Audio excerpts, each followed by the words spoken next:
sure how to change my background. Aku tadi ingat cuma nggak keburu. Prepare background kita.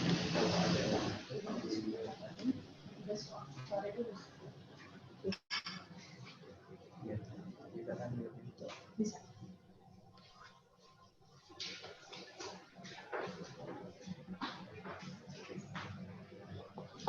Betul.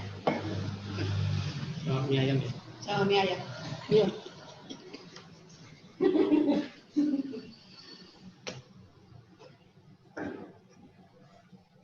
Oke. Manage participant.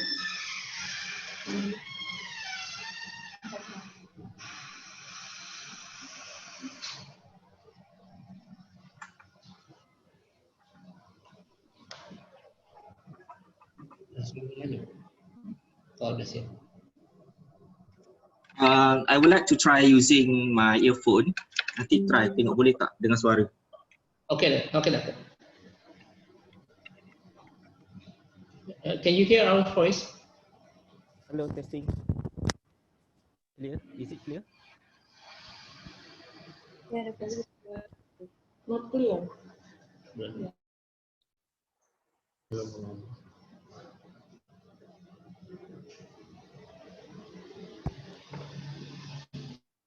Testing. Hello.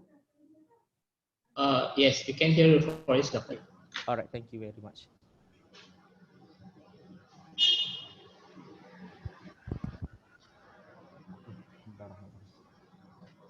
No, but we cannot hear it now. So you have to... You cannot hear anything from using this Yes, earphone?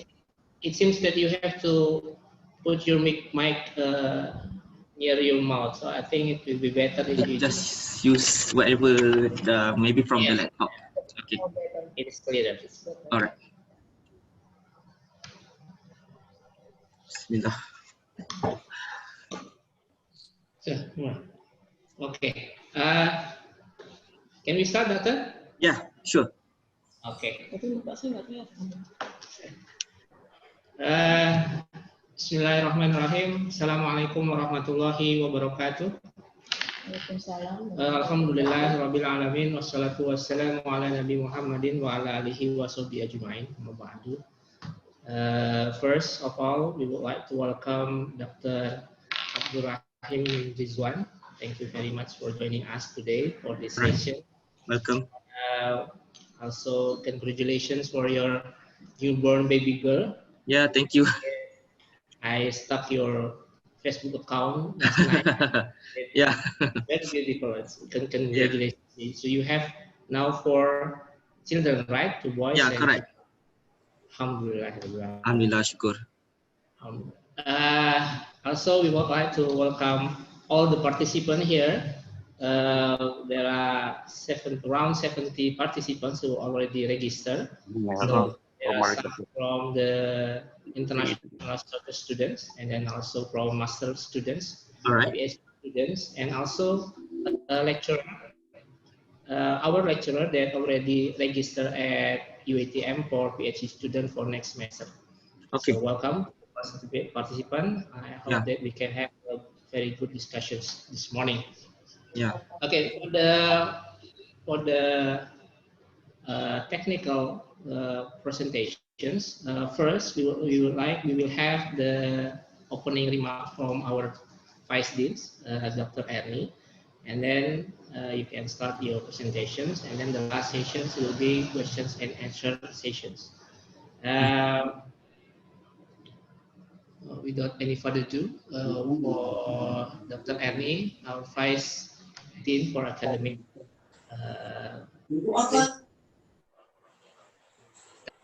Is yours. All right. Good morning.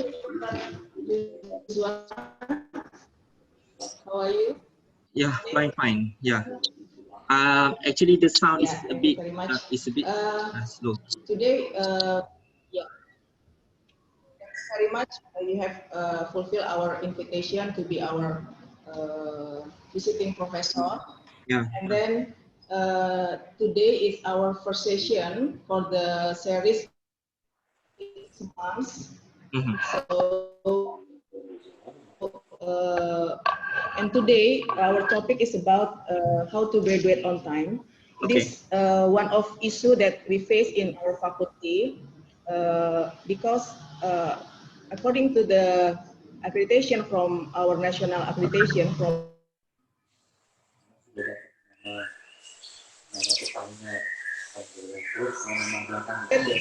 about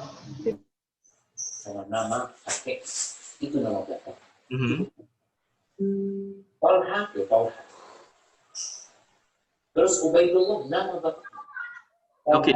Talha bin Ubaidullah bin Uthman bin Amr bin Ka'ab bin Sa'd bin Zaid bin Murrah bin Ka'ab bin Lu'ay. Dia itu satu kabilah sama Abu Bakar Siddiq radhiyallahu anhu dari Quraisy. Dan nanti berkumpul sama Nabi sallallahu alaihi wasallam di Al-Quraisy. Di Quraisy. Somebody else has to mute their microphone. Can you hear our voice? Yeah, I can hear now. Nabi Yes. Muhammad Okay. mengatakan We choose this topic, and we hope that Mr. Ridwan can share your experience during maybe during your experience as information to our students and also to our candidate student of a doctoral program. Some of participants is from our faculty member that will join the UITM in the next October. Okay. So hopefully that this event can bring many benefit to our faculty members and also for our students. I think it's enough for me. Thank you very much once again for Mr. Rizwan. Please enjoy the sharing session with the Mr. Rizwan, and for the information that Mr. Rizwan will be our visiting professor for 6 months. Yeah. Hopefully until March 2021, and we will plan to give some many schedules and activity that involve Mr. Rizwan as a lecturer or as a month. Okay, thank you very much. Yeah, welcome. Back to Mr. Igo. Okay. Assalamualaikum warahmatullahi wabarakatuh. Waalaikumsalam warahmatullahi wabarakatuh. Thank you very much, Dr. Henry, our Vice Dean for Academic. Okay. Before we begin our sessions, first I would like to read the curriculum vitae of Dr. Abdul Rahim. Yeah, please. So I will send it to the participant after.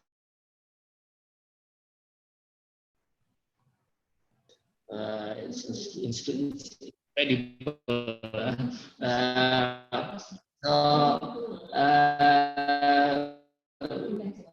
Name Dr. Abdul Rahim bin Rizwan, age 36 years old, Muslims, and marital status married. This is the about 5 positions now: head of scholar and research unit, ranking champion, research ethics.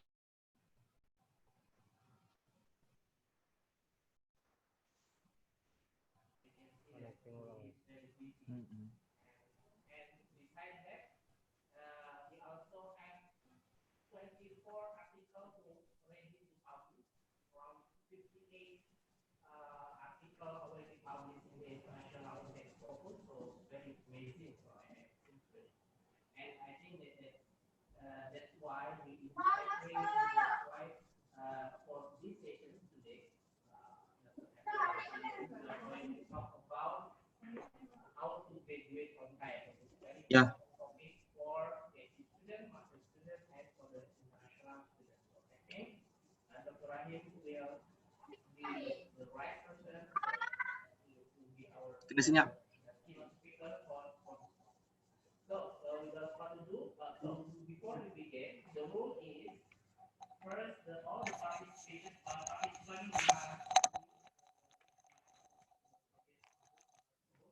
Um,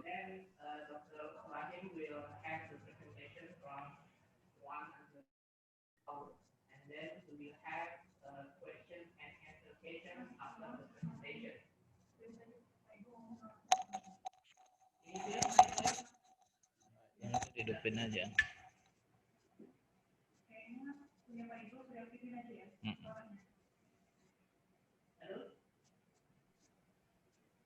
Okay, here Pak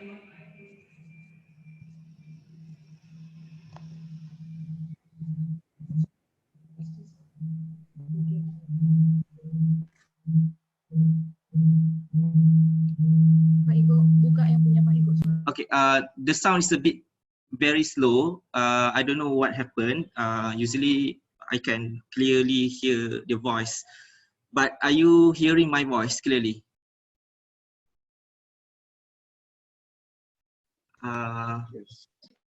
You have to unmute first. Okay. can you hear my Everyone, voice now? okay, everyone hear my voice, right? Yes. Okay, thank you very much. Okay, thank you. So after your presentation, we will have our questions and answer session. Yeah. And for the participation who would like to ask the questions during the Dr. Rahim presentations, you can ask in the chat menu. So you can write down your questions and I will summarize the questions and we will discuss it after the Dr. Rahim his presentations. So that's the that's the rules of this session. So without further ado, we would like Dr. Rahim to present the material. So the doctor, the time is yours. Okay, thank you very much. I'm very pleased and honored to have a chance to share my journey as a PhD student to all of you. Welcome to our first session. Basically, there are two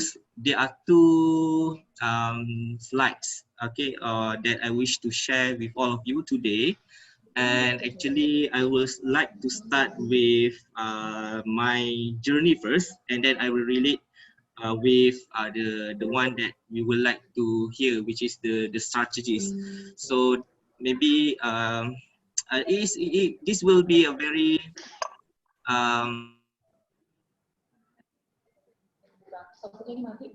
session from me. I hope that you all are able to get some tips, okay, from my journey. And if you have any question, you can ask. You can ask the question. I will go through the chat later on. Okay, for your information, I'm Dr. Abdul Rahim Rizwan from UiTM Malacca. My field of study is economics. I actually furthering study in international economics for my degree, master, and PhD. And I received Graded on Time Awards in 2017 since I managed to finish my PhD journey within 5 semesters or equivalent to 2.5 years. But when we talk about PhD journey or master journey, it is not only about writing and completing a thesis. It is more than that.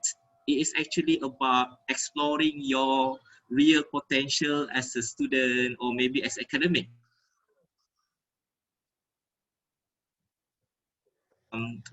Explore this not only in terms of the completing the task of writing, but also do something else to make your journey more colorful, and then you can learn more, you can gain more. Perhaps that one day when you become the supervisor, you can give this kind of you can actually act as a guidance, or maybe perhaps you can give the acts of example to your own master or PhD student in the future. So this is the contents of my first slide before I go for the technical part, which is strategies.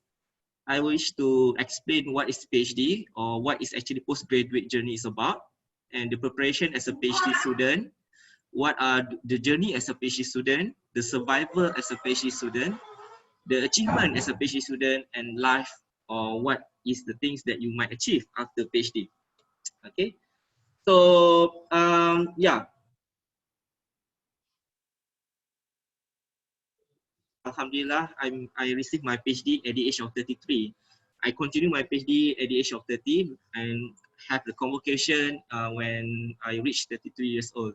It is a very pleasant journey for me. Of course, everyone will have different challenges during their PhD journey. we are not same in terms of the journey, but at least we can learn some kinds of tips from someone who managed to go through the process to be to this challenging and beautiful journey. So that is my purpose, to share, to give some insight to all of you, so that you can perhaps reflecting back your journey or your future journey. Okay, alright. Tolong, abang tengah syarah ni. Okay, alright. So what is PhD? So when we talk about PhD, it's about training yourself to be an independent researcher. So this is actually the main purpose of being to embark in the Master of PhD journey. We want to train ourselves as an independent. Means that we will lessly rely on our supervisor. We can work independently. We can think. We can think critically. Okay, we can write down what are our thoughts, our ideas into a beautiful sentences or writing. So that is actually the purpose of the embarking the Master of PhD journey, so that we can be an independent researcher. Once we have finished our PhD, we can continue being a researcher in our field, academics, finding all this issue and translating it into a research, and then sharing back to the society, to the academics world, and so on. Okay, and when we talk about PhD, you need to know your limits. That's why I put the second point: know your limits, because some say when we talk about PhD, is a very ambitious types of dream where we need to do a research that nobody done before. I need to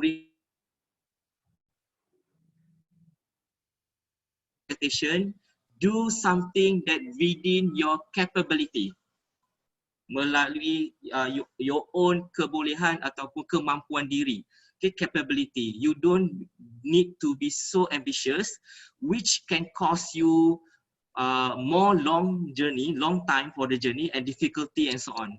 Because for me, if you really know your limits, do based on your capability with the guide, with your supervisor. First of all, you manage to finish it within the time frame given by the university, which is the 3 years or 4 years, it depends. The next one, you have more time to do all these challenging research after your PhD journey.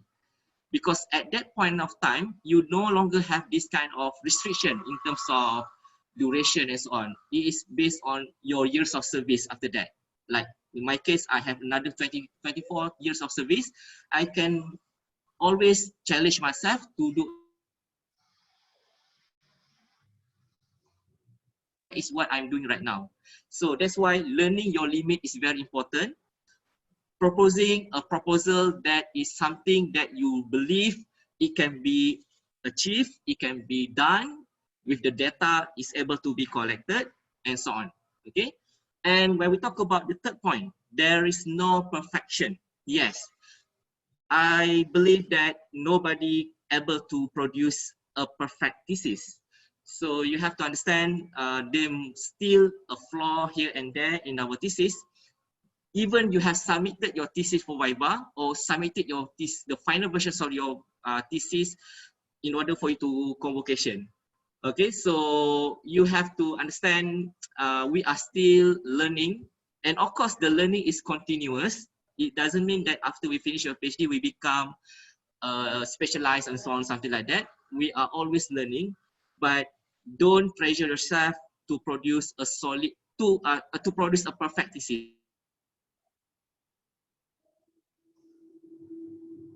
You have to embrace the error, which means that you will, like in the future, like maybe me myself in the future, maybe next when I become a full professor, the next perhaps 5 years, I might recall back my thesis writing, and I might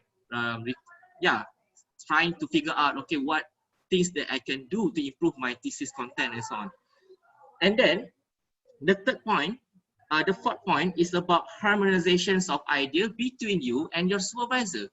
Okay, so that's why it is very important to find a very good supervisor that has a chemistry with you.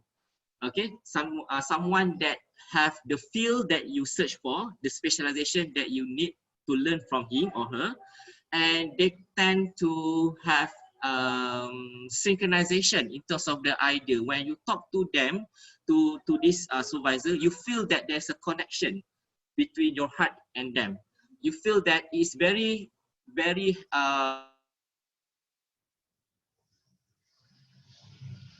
somehow some kinds of relax when you want to share your idea with your supervisor. So that is very important. Every time you meet your supervisor, okay, you need to address all your difficulty, all your problems. You must be totally honest about your journey, and your supervisor need to have more empathy towards you as a supervisor, and try their best in terms of guiding you. Okay, and then when we talk about PhD, it's about being more positive, being more positive people, positive minded student. You need to overcome all the negativity in yourself. And believe me, the real, the most challenges or the real enemy of your PhD journey is yourself. You have to fight the laziness. I I do have to fight my laziness sometimes when we are very tired reading the journal, the television and so on. So you have to be very disciplined. You need to have this concrete timetable for you to study what the achievement that you need to achieve every week. So it means that you are make yourself being more disciplined, being more positive, combating your laziness and so on. So that's why once you have finished your PhD study, you will become a better person in terms of your time management, your attitude, the way of your thinking. It will shape you. Okay, if you really embrace your journey and take the positive out of it. Okay, and then overcoming your fear and negativity. Yes, correct. Everyone will feel the pressure, fear. Me myself cannot avoid of feeling fear of doing PhD. I still recall I want to choose just a very not well-known university in Malaysia, a private one, because I believe that if I pursue my PhD at the not well-known university, it will be much more easier. That is my first thoughts, because I got the scholarship, and the Ministry of Higher Education already set the rules. I need to pursue my study at the top university in Malaysia. And I choose UC Science Malaysia, USM, which is one of the only apex university in Malaysia. And yeah, that is actually the good things, because it will lead me towards my supervisor and all those journeys. And then the balanced lifestyle. Okay, if you are still not married, yeah, maybe perhaps you need to have a social life as well. Don't be too much overwhelmed with your own world. Even me myself, as the family man, a married man, during my PhD journey, at that time I got 2 kids already. And at the first year of my PhD journey, my wife very supports in terms of giving me more times to focus on my draft, my proposal. So that's why I'm having my own man cave at the first stage of my house. First, too much in our own world, the negativity start to overflow in our mind. All this uncertainness, we sometimes feel overwhelmed with all the facts. We become like suffocated with the knowledge, with all these things, and somehow it will affect our quality of life. Okay, we'll be a bit moody and so on. So that's why balanced lifestyle is very important. You need to spend time for maybe jogging at the evening. You need to have a better diet. I gained a lot of weight during my PhD journey. I can finish one chicken. Okay, my weight at that time is 80 kilograms. And actually during this year I managed to reduce 20 kilo. Now I'm just about 60 kilo, because I'm now towards balanced lifestyle. Okay, having better life, better health, and also for my own my own academic career. Get sick. We don't want that because of PhD we get like gastric, we get high blood pressure, we got all this kind of disease. It is really not worth it. Really not worth it to get all these kinds of disease because of your pressure, because of your journey. Remember, health is still number one. Okay, so don't also lead yourself toward depression. That is another very common thing happen to master and PhD student, depression. And why this thing happen? There are many factors. The conflicts between you and your supervisor, and because you are not having moral support enough from your circle of friends, you are being too alone, too much of your time alone. And of course, I believe that you need to overcome all these bad things from occurring to your life. Okay, and the last here is to be and stay relevant based on your acquired knowledge. For PhD, okay, the knowledge that we produce must have their own novelty. Okay, novelty means that penemuan baharu, okay, yang membantu dari segi pencabahan ilmu. Okay, and this is actually the part, as I said, it must be based on your something that you can reach for, something that you able to do. Okay, yeah, there are so many kinds of new knowledge, but some of this new knowledge are still at the early stage, that where you might find difficulty to find a data, for example. So that's why you have to leave that kind of knowledge first, leave it for a while, focus on something, the new knowledge, at the same time something that is easier for you to find the data. I'm talking about data because I'm economics using secondary data, so I'm really reflecting my journey. Okay, so you have to in this case you have to make sure that whatever the study available. Okay, if the data is not available, that will become just like cita-cita lah, angan-angan semata-mata, because it is not reachable at that point of time. Okay, so the preparations of the PhD students, okay, before embarking your journey, first you need to strengthening your fundamental. Okay, for information, I begin my career as lecturer when I was 24 years old. Once I finished my master, I received, I got job at UC Tarjumara as a lecturer. And actually, at the first day of my job, I already set myself that I want to pursue my PhD in the next 5 years. And in order for me to get in order to do so, I need to do a lot of preparation, and one of it is strengthening my fundamental. So that's why when I start my career as the academics, as the lecturer, at the first year I still teach at transfer to another campus in City Melaka campus to teach degree level student, because I believe degree syllabus is much more in depth, where it can help me gaining more knowledge about economics, and it will help throughout my PhD journey later on. So that's why I have the chance to teach international economics, labor economics, and all these syllabus for degree level students. So, and then besides that, I keep on upgrading myself in terms of attending more and more analysis courses, because I know my strength is secondary data. So I keep on going to all these workshops, okay, organized by all these lecturers across the Malaysia, all these the public university or private university, to gain more knowledge, to have more networking with all these gurus. And because I know that these types of knowledge is relevant, especially the analysis skill, econometric using e-views and so on, is relevant for me when I'm doing my PhD later on. So yes, that is another things that I'm done. And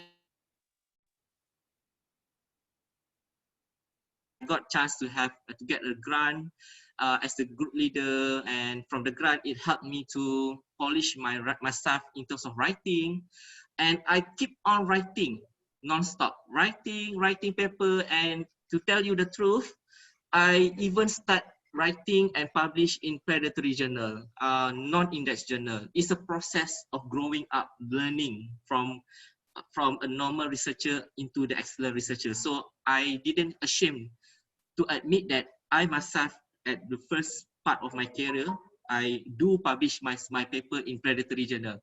But now I didn't repeat that. I already published my paper in a very good journal nowadays. So that is the process of growing, becoming a better researcher, a writer, analyze and so on. So analyst and so on. So that's why when we have all this experience gathered, when we want to pursue our PhD, we already know what are the analysis types that we're going to run, what are the issues, the writing, all these paper references. GOT, graded on time. Okay, and then choosing the right university is very important. I'm doing SWOT analysis for the selections of university. In Malaysia, we have two different categories of university. One is comprehensive university, which is my university, one of the example, University Teknologi Mara. And another one is research university, RU. So of course, there is a different in terms of the strength and so on. So in my case, for RU in Malaysia, we have quite numbers. Like we have University Malaya, which is very high ranking university in terms of their ranking world and so on. We have UC Putra Malaysia, we have UPM, USM, so on. So, and every of these universities have different style in terms of the package for their student. Some university they follow US, where the student need to sit for advanced paper for PhD, like 3-4 subject, and then they have to pass the oral examination. And then after that, Malaysia, I don't have to do that. From the day I start my PhD journey, straight away start thesis writing. No subject, no exam and so on. So I can save a lot of time. So that's why I'm choosing USM, because I don't want to take all this advanced subject, because I believe that when I take this advanced subject in UiTM, in my place, there's no chances for me to teach back this subject unless if I teach at the research university. So I believe that if I take that subject, of course I gain new knowledge, but it will be somehow I will lose my memory because I didn't teach it back to my student in UiTM. So that's why I want to focus on my thesis alone, and I choose USM, University Science Malaysia. And you need to know your supervisor, your potential supervisor play very crucial role in your PhD journey. In my case, I have one, my primary supervisor, okay, my first supervisor, main supervisor.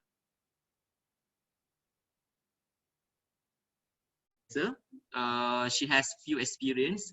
She didn't hold any big position in the university. Why I choose her? Because one, her research matched with my research, and the second one, because I believe she is not a busy person. Because I need someone that not really busy in order to have more attention. Okay, guide from my supervisor. So I choose one which is the new types of lecturer in terms of their career. And the second one is someone that very senior, very have vast experience, have experience as an examiner, as a chairperson, and one of the most critical person in USM in terms of failing the students, master and PhD students. So I choose him to be my supervisor. So therefore, I reduce therefore I basically reduce the chances of him to be my external my internal examiner or chairperson, because I choose the most difficult person as my supervisor, the second supervisor. Okay, so that's my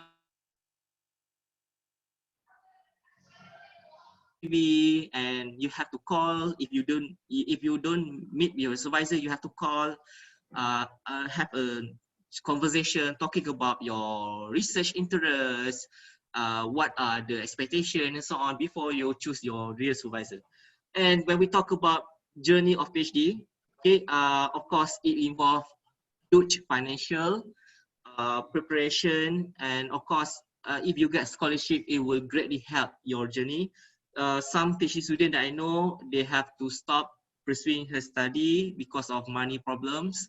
Some have to work at the same time, have to pursue study. So you have to tell yourself, are you have this backup, your financial, do you have saving enough and so on, because there are a lot of money involved when you are pursuing your study. Okay, and then we talk about mental readiness. Okay, as I said, most of the students have that fear. Okay, actually we have already the mental readiness when we send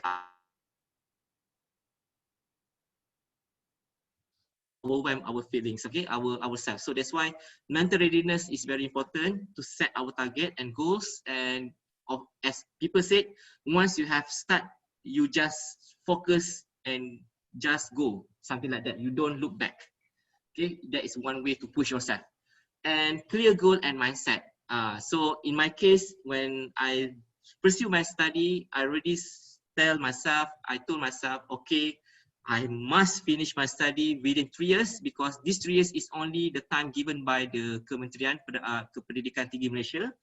If I not finish my study, I have to come back to serve my university.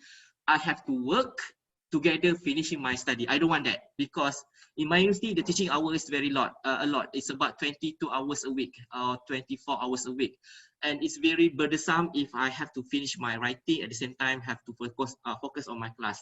So that's why I know the implications of not finishing my study when I return back to my university, and that's the reason I plan that I wish to show with you later on. Okay, journey as a PhD student. This is the pictures of my proposal. You must be a bit shocked. Okay, in USM, okay, the cultures of university are different. Some university, they make a compulsory for the student to have the defense proposal during the second semester. Okay, and the proposal must be, for some reason, must be not that thick. Okay, in USM, the culture is that the proposal must be a real solid proposal. Like my case, my proposal is 200 pages. And you, at this point of time, when I go for my proposal, I already finished my data analysis for my PhD.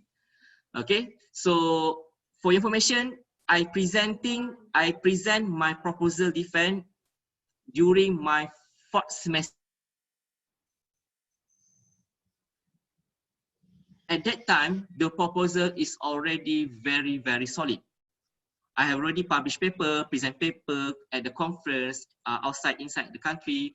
I have finished the analysis. It's just the matter of receiving the green light to pursue to completing my thesis writing. Okay, so this is the culture in UC Science Malaysia.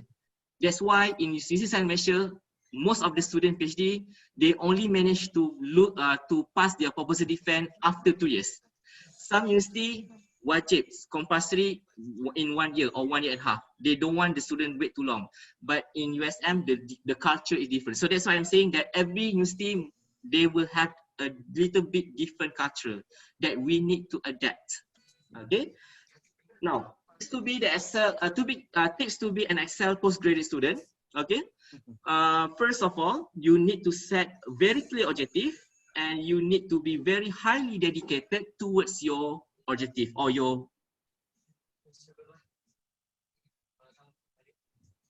You have to be you know that why you're pursuing study. You pursue study because the first one, you want to seek the knowledge. You need to have this kind of interest, passion about the research that you want to do, and of course, one day the dreams of wearing the bonnets, okay, the burger topi, okay, all these PhD holder topi, right? So as I said, this is like somehow not everyone pursuing study because they want to become academics. Some are working in industry, some not really in the industry, some are freelancers. So for information, doing PhD is no longer it's no longer only for the academics, but for everyone. And it's actually about self-actualization, which means that you want to do something to the very best. Like you want to achieve the highest levels of education in your life, because our life is very precious. Our life is very short. We want to do something that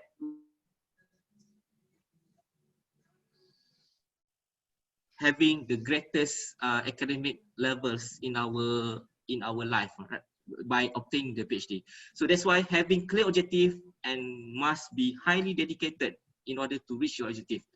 The second one is about respecting your supervisor. Okay, adab kepada penyelia. Okay, I think this is very important.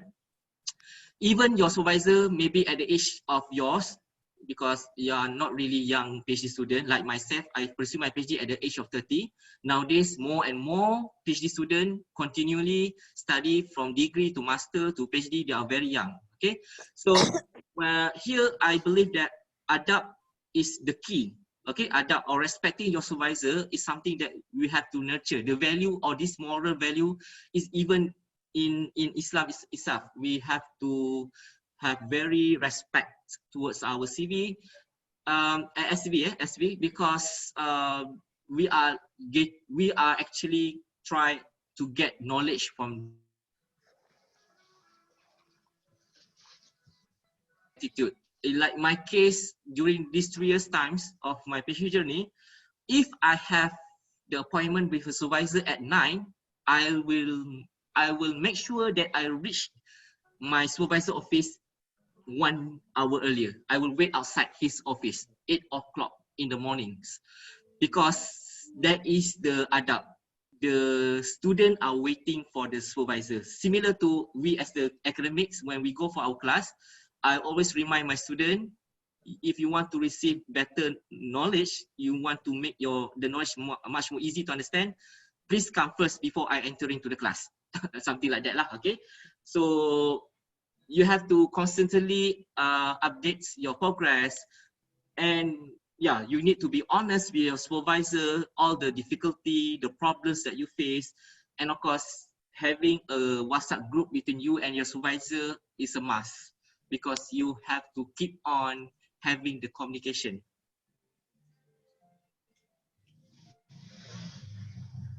And until now, I still update my supervisor about my life, about my academic excellence and all my journey and so on, because when we have this bonding with supervisor, I think they are becoming not only a supervisor, it become our family as well. Okay, the bonding will be continuously even after our journey. Okay, and stay connected and constantly update your writing progress with your supervisor. This is something that I tell to you. Okay, when you have the WhatsApp group, okay, you have the target every week, what the things that you want to achieve, you make a summary report, put it in your WhatsApp. Okay, okay, doctor, this is what I have done for the first in this week number 1 or week 1. Okay, so you summarize everything. So you need to have you need to be you need to act proactive in your WhatsApp. Updating the lecturers, try to have the topics about the issue and so on, so that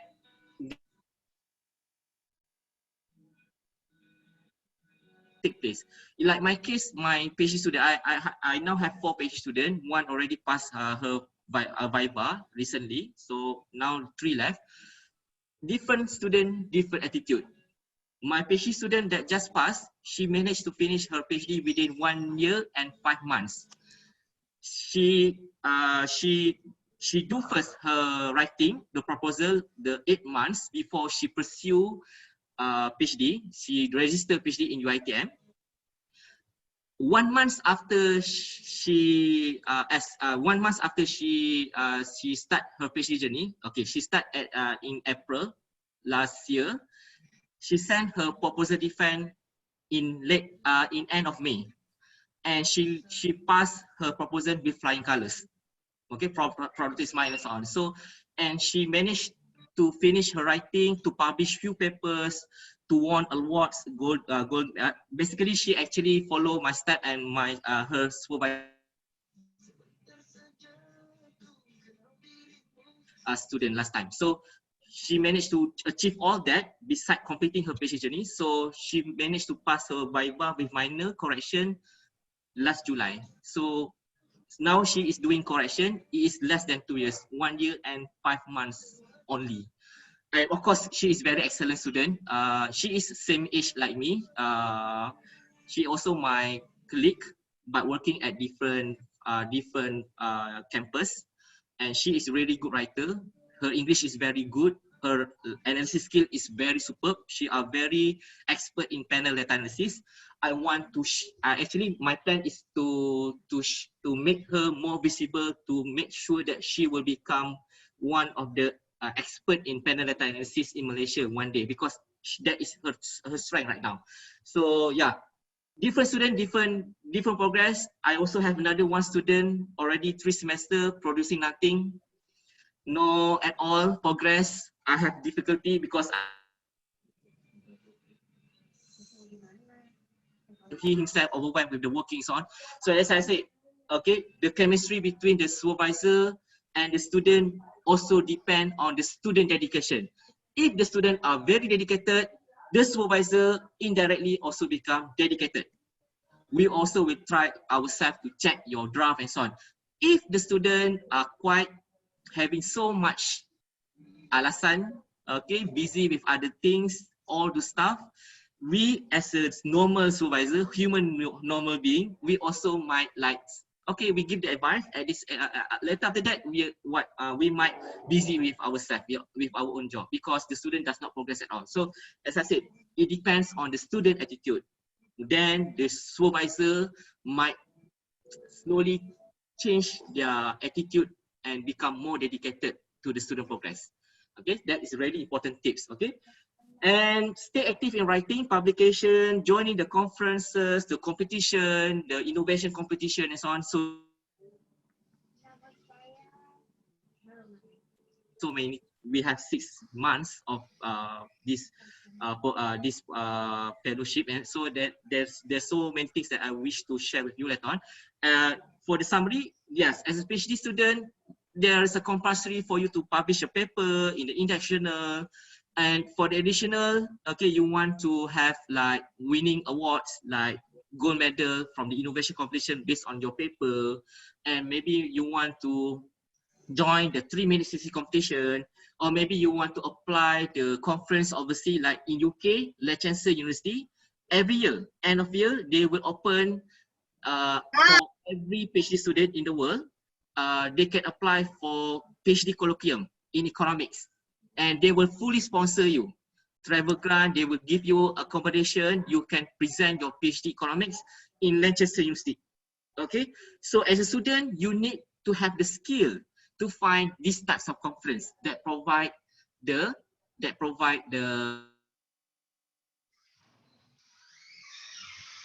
opportunity to present my paper for my PhD thesis at Korea Trade Center. It is invited by Incheon University, collaboration with INHA from Paris. So my paper is being selected when I compare my study Malaysia with France. So there's a strategy behind how to get the grant or how to get our paper get accepted. Okay, so that is another things that I think I can share with you later on. Okay, learn to seek good opportunity as a PhD student, seeking conference which provide travel fund for you, as I mentioned to you. Be innovative and create a new idea from your thesis by joining the innovation competition. This will be another session that we can create okay, later on. And overcome your fear by joining the 3-minute thesis competition. This is very good. Okay, by having just one slide, you summarize your thesis about what it's about. If you can manage to clearly explain, fluently you really understand what you have done throughout your journey. So I'm joining this 3-minute competition. I got the 2nd place at the USM level. For the 1st place, they have to compete with all the university in Malaysia, and then they will go for international level, which is take place in Australia. We have Malaysian students that have won world level, okay, 1st place in the previous 2 years, okay, but she in the fields of SNT, science and technology. Okay, so this is the survivor as a PhD student. Okay, this is the pictures of my supervisor at the left side. My 2nd supervisor, the very tough person, very hard to please person. He failed many students, master PhD student. I also having difficulty to make him get pleased with my writing. There always must be problems in my writing. He always feel that my writing does not reach the levels of he want yet. But because he is not my main supervisor, he just my 2nd, which this one, Dr. Noor Asmat. So I still recall when I want to submit my thesis for Viva, my second supervisor said that, Rahim, I believe that your thesis have that levels of PhD levels. You can pass your PhD, but it's still not reach my expectation, your writing and so on. So that is what he told me. But my supervisor said, if you want to GOT with your level of thesis or writing right now, you can, I give you permission to send. So that's why I take my supervisor word, and my supervisor allow me to send. So then Dr. Fatah also said, okay, you can send your thesis. And this is my wife. She's actually joining my Viva session at that time. Actually, my Viva take place during Hari Malaysia, which is tomorrow. Yeah, actually, today is actually my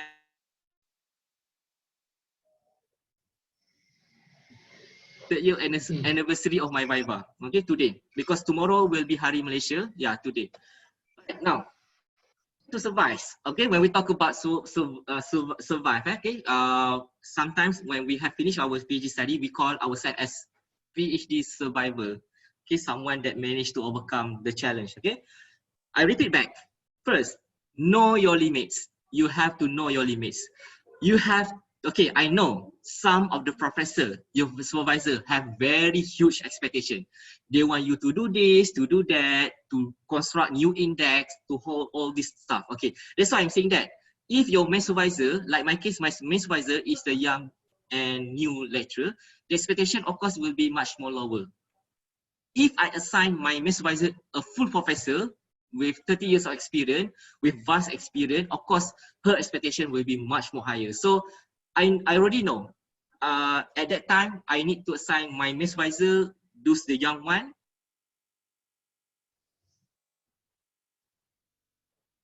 It's easier for me to find the mutual agreement in terms of the finding, the techniques used, the novelty and so on. So my study, if I operated it back, it is not that study that very like some people, some of my friends, they are taking 5 years, 6 years, they're constructing new index. They are doing very difficult method that you have to calculate manually with mathematical formula, taking 5 years, 6 years and so on. Of course, I really respect them. There are lots of tears in their journey, very difficult one. But me myself, I told myself, if I want to do all this hard stuff, I will do it, but after I gain my PhD title. So I don't want to burden myself during my PhD journey. So that's why you have to honestly tell your supervisor, this is the thing that you can do. If there are something knowledge that you are not able to acquire it because you find that there's a specialist around that can teach you, or there is a lots of there's a lot of seminar that offer that kinds of course, then maybe you can have that kind of confidence. But if the method is extremely rare, there's not much courses on that offered in university, don't do it because it will harm you. Okay, like contohnya macam in Malaysia, DEA, data involvement analysis, it is not really well. There's not much lecturer that can give a talk about DEA analysis. Another one is that using the system. I am not sure the name of the system. GNM, I'm not recall. This system, they have to calculate manually the impacts. Also, there are not much people can deliver these types of course. Okay, that's why know your limit is very important. The second point, take a break. Okay, family times, break, bringing your from teaching for 3 years. So of course, there's a time I bring my family for the vacation, short vacations on my kids. I actually during my PhD journey, I actually having more frequent time going to shopping mall. That's one way of me reducing my stress. Just to bring my kids to play at the shopping mall, having nice food.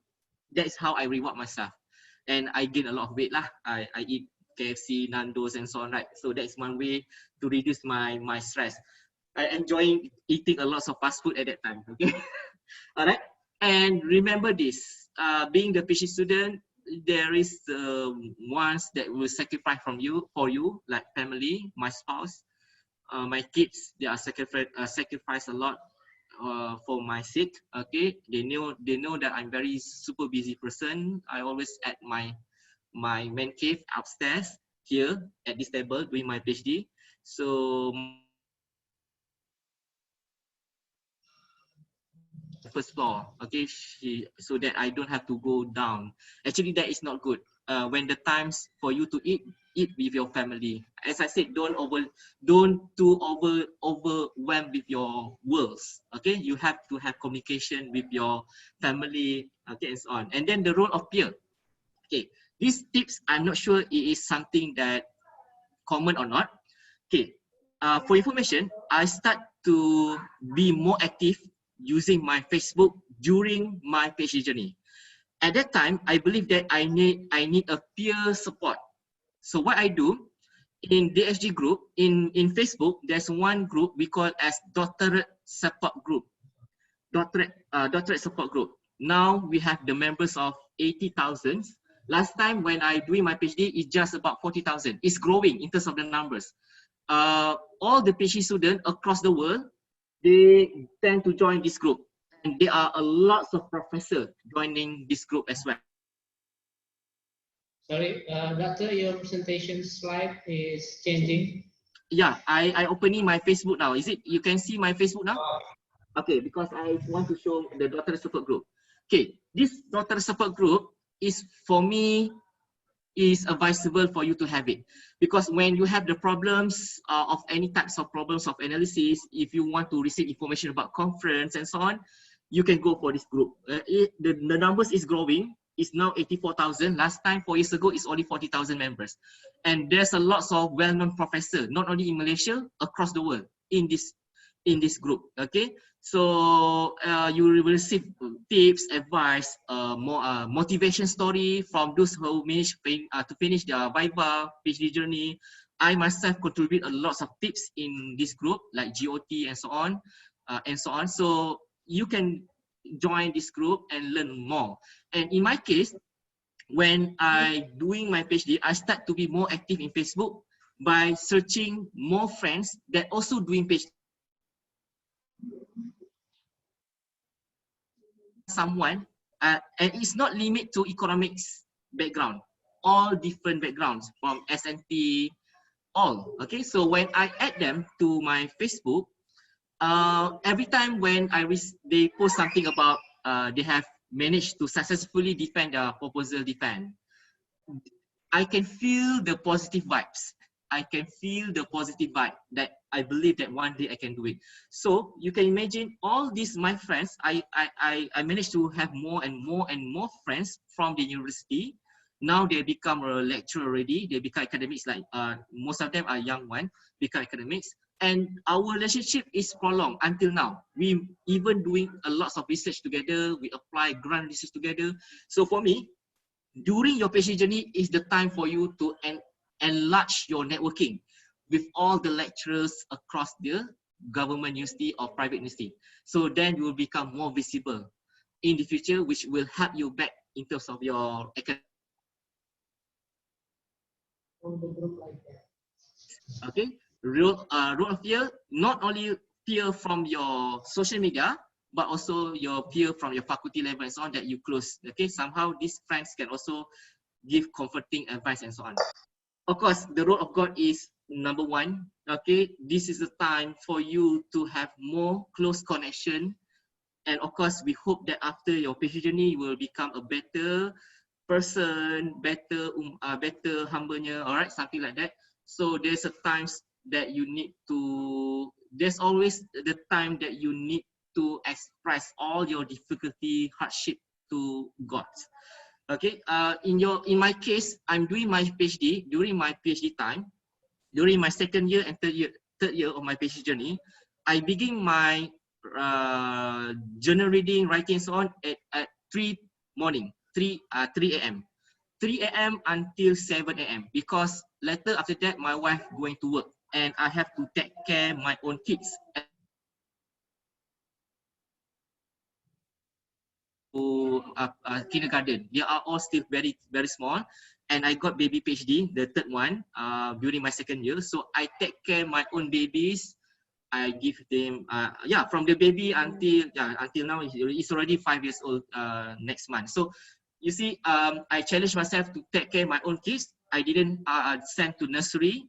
So during the daytime, I take care the kids. When they are sleeping, I will read the journal. When the time they awake, I play with them. Sometimes I have my time reading the journal, but not so much focus because so many distractions, right? But when my wife going back home, after she get ready on, I pass the button to her. I will sleep early. I sleep about 9 a.m. 9 p.m. earlier at night. So I wake up at 3 a.m. and I always begin with solat sunat tahajud, all these things, okay? Because solat sunat tahajud, taubat, and then solat sunat hajat, and this is the time after like 15 minutes of prayer and so on, then I will start reading my journals, writing. So every day is about 4 hours of quality of writing. It's enough. Like as for me, it's enough. 4 hours of writing, but the quality one. Okay, sebab sometimes some people they have time a lot, but the quality is not that because there are so many distractions. Okay, so at that 5 hours, I didn't open my Facebook and so on. I just focus on because that is very early morning. Everyone is asleep, sleeping. So I really focus, and then after that, then I go for my Facebook, all this activity during taking care of my kids. Okay, and the role of supervisor, believe me, supervisor play important roles. If you get very hard to please supervisor, your journey will be much more difficult. But of course, you will gain more knowledge from them. Like my case, I always felt that because I finished my PhD within 2 years and a half, I always feel that I really eager to learn more.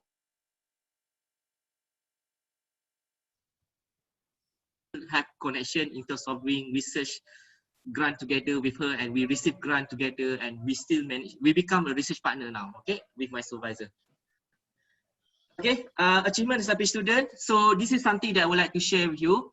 We talk about PhD journey is not only completing your PhD, getting the award. Okay, getting all this recognition is also part of your journey. Like in my case, okay, best paper award. You are doing your paper. Okay, I joined the poster competition. Okay, win the first place and second place. I joined the innovation competition, international innovation competition, Indonesia, Malaysia, Philippines, and so on. I received special award from my thesis writing. I managed to come up in the forms of policy. Then that policy become my innovation product. So I got special award from University of Riau. The president of Riau is the one that judged my product at that time, my policy paper. And because of GOT award, I received 20,000 in the forms of.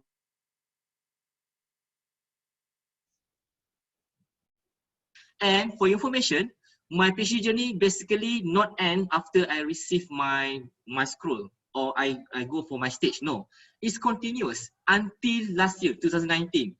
And and actually the highest levels of my PhD achievement is when my paper, my thesis writing, being selected as keynote speaker presented at Oxford last year. So I become the keynote speaker at Oxford presenting my thesis. So you see, if you compare my thesis with other PhD economics student, my thesis level is not that really with a very huge finding. Of course, I relate with sustainable development goal, SDG, but there's not much complicated technique. I'm just using ARDL, bound test, which is very easy to learn. Even undergraduate student can learn ARDL to run the test.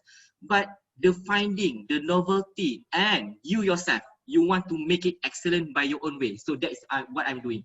I make a very good paper.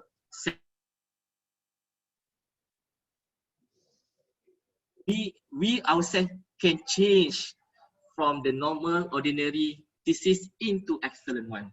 So that is actually what I'm done to my PhD journey. So that last year is actually my greatest achievement for my PhD journey, and that is actually becoming the close chapter of my PhD journey last year, which is after my PhD.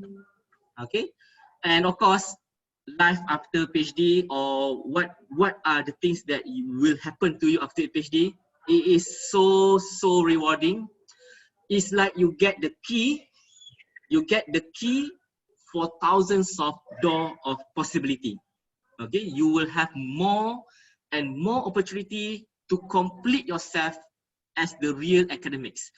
If you are not having PhD, you cannot supervise the PhD student, you cannot become the excellent examiner, you are not being able to talk, there's so many things that you will lack of.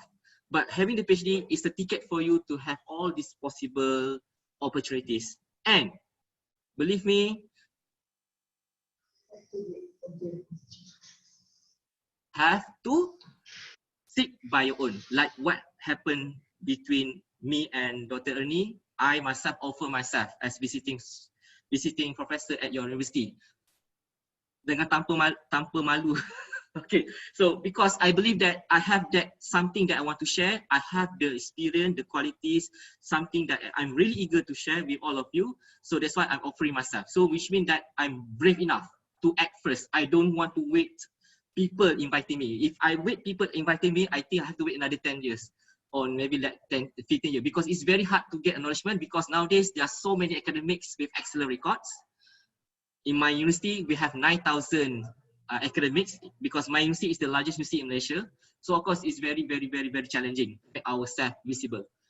And last year, I applied for visiting scholar at Trakya University. I received grants, fully sponsored by Trakya University, Turkey, and because the government, the Ministry of Higher Education of we have all these exchange staff programs. You have to challenge yourself to apply, okay, and teach the foreigner students. So I managed to teach, this is all degree students. They are very matured looking students. The Turkish students are very matured looking students. Yeah, and then for 2 weeks, Alhamdulillah, it's a very pleasant journey. It's like together with break. I'm going alone, challenging myself going alone at this place, Erdin. I got myself placed as a visiting scholar at Universitas Airlangga. A very pleasant journey. I got a lots of new friends, my friends from Universitas Airlangga. I do research collaboration with them together until now. Very pleasant journey. Okay, it's a 2 weeks.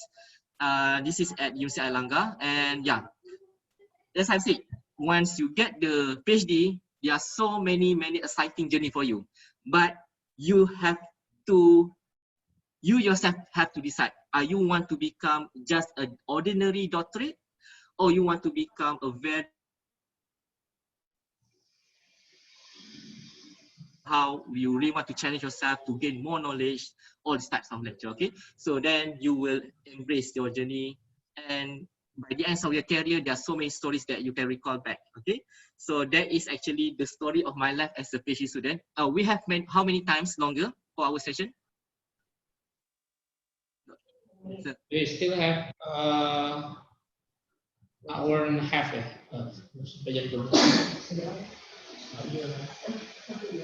We have an hour okay. left to for the question and answer session. Okay, all right. So before I pursue for the second strategy for GOT, I think I open for question. I have to check the. Okay, I want to check the chat. If anyone have the question, because I finished the first one. So okay, there's a.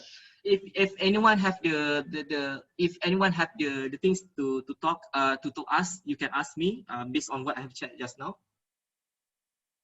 Okay, for all the participants, if you want to ask the questions, you can just raise your hand and unmute your microphone, and then you can ask directly to Dr. Abdul Rahim. Please, for the participant.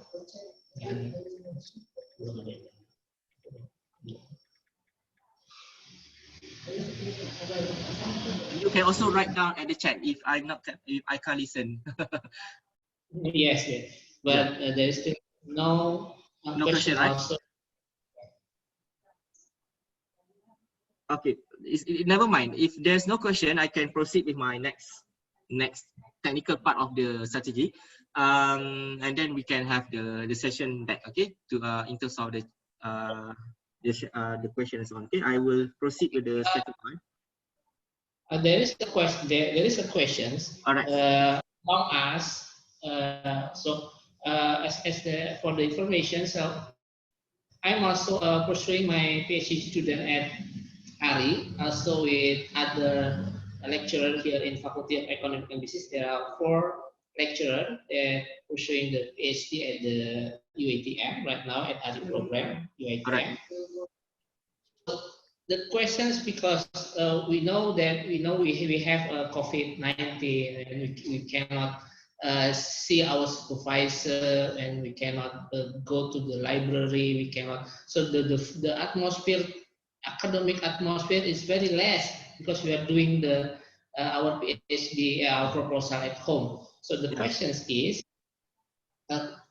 in your experience, what are you doing when you feeling down or depressed, or you cannot find? It seems that you find a big uh, wall ahead, because you cannot find. Maybe you find yourself clueless or something like that. What in your experience? In your experience, what are you doing if you facing that problem? All right.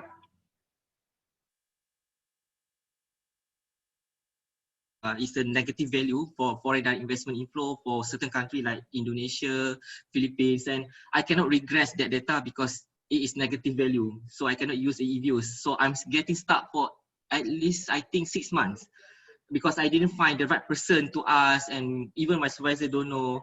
So basically, okay, in my case, one way is that by expanding our networking not only in local but international level. Like that's why when I doing my PhD, besides doctorate support group that I told to you just now that I want to suggest here is Hussein Academy. Hussein Academy is suitable for all economics lecturer. Okay, data analysis Hussein Academy. This is for all economists around the world. He is okay. Prof. Dr. Hussein is actually from Bangladesh. He received his PhD in Universiti Kebangsaan Malaysia. So he's the around the world. Now they have 42,000 members. Okay, especially from Bangladesh, Pakistan. They are all expert in econometrics, panel data, secondary data, and so on. So I'm joining this group so that I can learn more and more, and I address my problems. How to compute negative value data in using a view. So I received a feedback. Within one day, my problem solved because we have reached to the right person, right audience. So sometimes we are getting stuck because we don't meet yet with the person that can help us. So seeking help is very important, and you have to very open your problems with your supervisor, so that your supervisor at least can, based on his capability, to help you maybe by finding other person expert from his networking. So then this thing must be, some people say, we solve the problem together. That's why I'm saying that as a supervisor, student, you are matured student, everything solved by you, we just go through back. No, the supervisor need to have the empathy. If the student have the problem, okay, if we ourselves unable to help those students' problem, because maybe our knowledge itself is not sufficient in that case, we can help in terms of finding our networking, offering, asking all this networking that we have, so that we can send this information to our student to contact and so on. So it means that when the problems come, we cannot just do it or solve it alone. There's a rules of supervisor, the rules of peer involved. So please, I hope that especially it is something that technical, something that, like I said, is a writing process on. So please don't be ashamed. And if you have more and more PhD friends from other different branch or field of study, sometimes it's our journey. Sometimes we get all this knowledge and info, and sometimes a sudden kinds of ideas from them, and they can also maybe perhaps helping us in terms of giving the idea. So I think the rules of peer is very important for you in order to break through the block that you face. Okay, and most people say that PhD journey is a very lonely journey. I do believe that, but I really against that as well, because we can make it colorful. Okay, we can make it more fun, we can challenge ourselves, we can make more new friends. We don't have to put ourselves in that stigma. Please break that stigma. Make your PhD journey more pleasant one by having more new friends, more challenging in your life by joining all this competition and so on. You will be very energizing and so on. Okay, so I think that's one thing lah I can share with you. Okay, thank you, Doctor. All right, welcome. Is there any questions from other participants, please?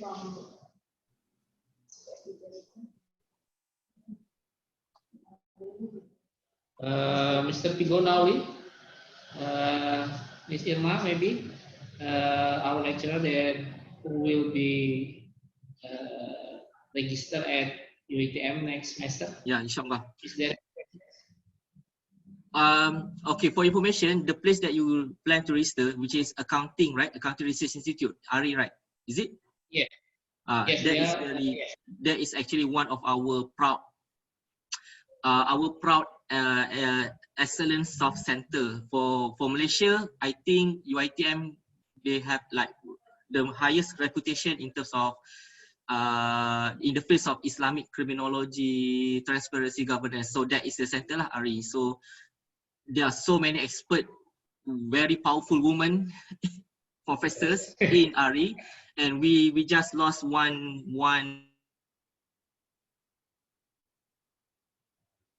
She just retired. She is Professor Has, Professor Grade A, I think, among the highest levels of professor in Malaysia, in UITM. So she just retired and being placed by other professor. But she is the one that become one of the most influential women in Islamic studies, Islamic banking studies, since last few years ago. So now she has retired. I hope that there are more experts that can help you throughout your journey later on in RE. Okay, so any other question, or should I proceed with these slides? The slides I will give it to you after the session. Okay, you can have the slide and share with anyone that require the slides. Maybe you can proceed, Doctor. Okay, all right. So yeah, there are some part maybe a bit repetitive, but some part is a new one. Okay, so I will skip my backgrounds. I'm already 36 this year, no longer 35. Okay.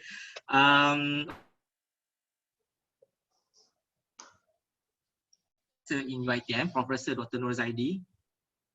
He is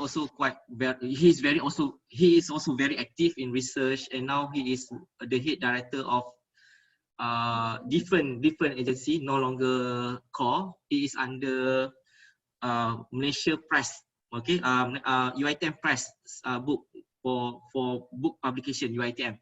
Okay, I really love to read his caption about the PhD students. Okay, PhD student, which is especially under scholarship. Okay, need to equip themselves with the knowledge of research process or content, such as gaps of knowledge, how to collect and analyze data. Sometimes we heard that students able to commit to study from 8 to 5 p.m. daily, which is office hour. However, they are still stuck finding the suitable topic for their thesis. And why this thing happen? Maybe the strategies is not right. And some even complain that their supervisor is not helping at all. So, according at the PhD level, the student or the candidate must at least completing 95% of the whole program by their own, while the supervisor just acting as the guidance. So please change your mindset. Okay, for master level, I think the supervision is still quite helpful for the student. But for PhD, it's really minimum actually. You are actually being left to do everything by your own. The supervisor just give the comment from your draft. Okay, so that's why the mental readiness is very, very important. Okay, therefore, it is important for the student to equip themselves with the proper knowledge during their degree, master program, and so on. So for those that continuously study from degree to master, master to PhD, yeah, there's a part you might lack the experience, the teaching experience, the experience of knowledge, so on. But you, inshallah, you still can manage to do your PhD by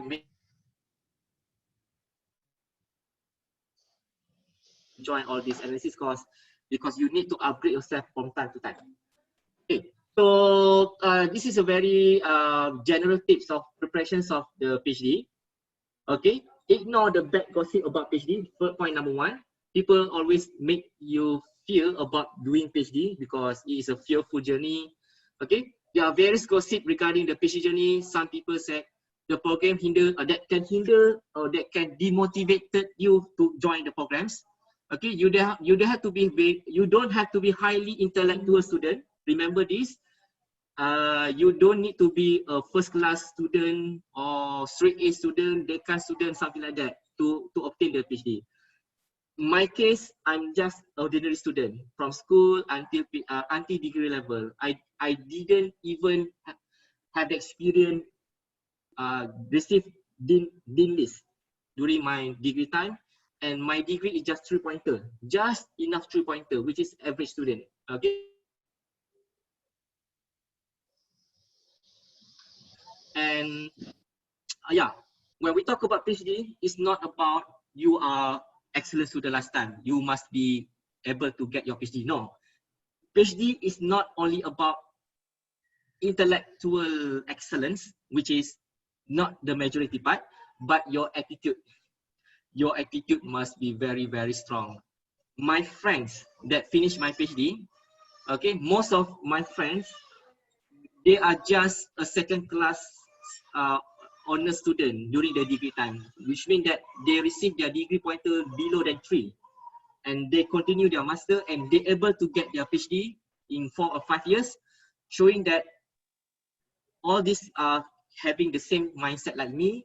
We are the types of person that very highly perseverance. Maksudnya jiwa kita sangat kental, kita tak mudah, we are not easily like mengalah.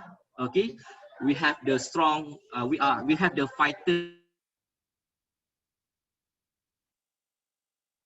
and that is the tips to get the PhD. If your heart is soft, you cannot stand with the pressure.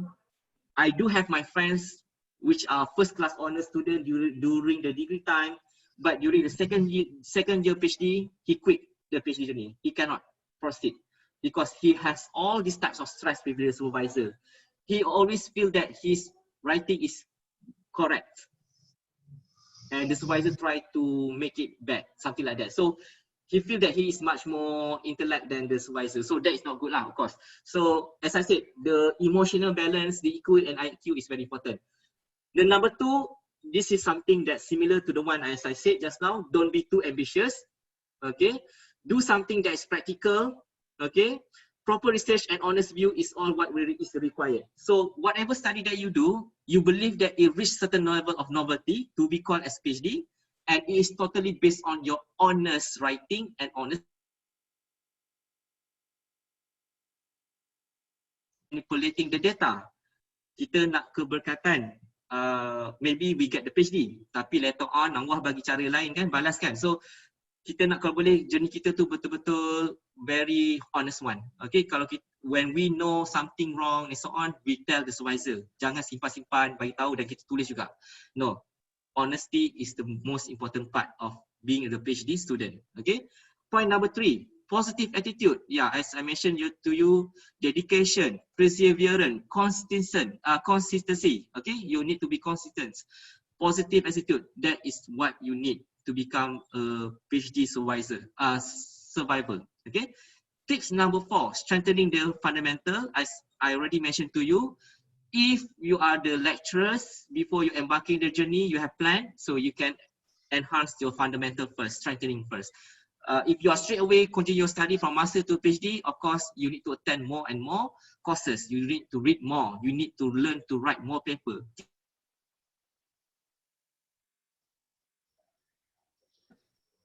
Okay, you need to pay attention. Oh no, sorry. Point number 5. Right, proper guidance for supervisor is a must for a PhD student. Sometimes you can also ask the expert in your areas, such as professor that you meet during the conference. Okay, so this is another tips when you go for conference. Okay, I have one great tips when I start join my PhD journey at USM. Okay, I know myself. I'm the lecturer, but I have stepped down being the lecturer for a while, being the student. So there's no reason for me to get myself known, to make myself friendly to all the lecturers in the faculty in USM, School of Social Science. So that's why during the first week of my PhD journey, I knocked the door of all the economic lecturers in USM, introduce myself, bringing my proposal, the simple one, asking for an opinion to this lecturer. So among the 8 lecturers, only 4 that open the door. The rest 4 maybe they are not around. So they are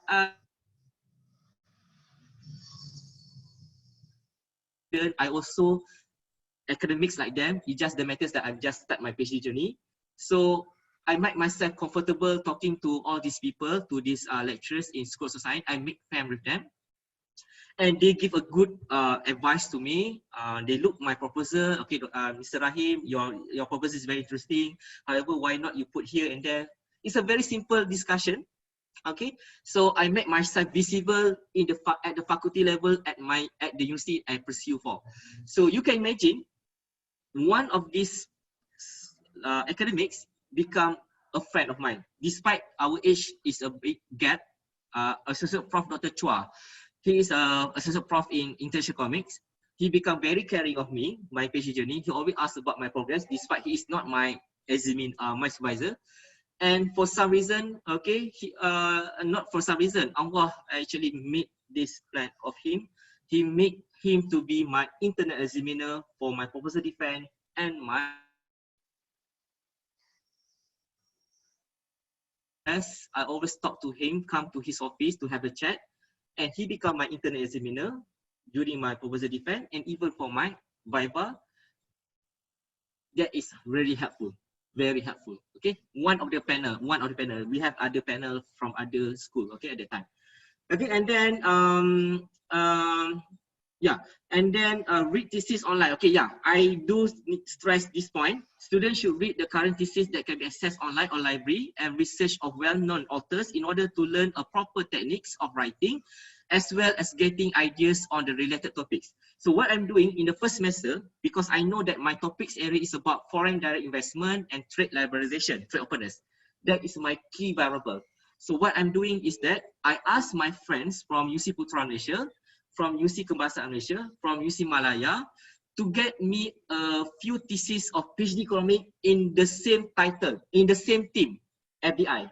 So I received 5 copies from UPM, 2. Okay, so I go through every thesis. I look back how they write, how they address the issue. I blend the ideas. I create the new topic, my own novelty by relating it to the current issue. Like nowadays, we are talking about SDG goal, Sustainable Development Goal, and then it become my own topic. So that is how I'm doing. So it means that I'm not doing from the scratch. I build my idea from other people's existing knowledge. Okay, that is not wrong. Because at that one point of time, when you have venture, when you have assimilate all the idea together, and you plus together with the new issue that happened to our country or our region, it will become your own idea. It will become your own novelty.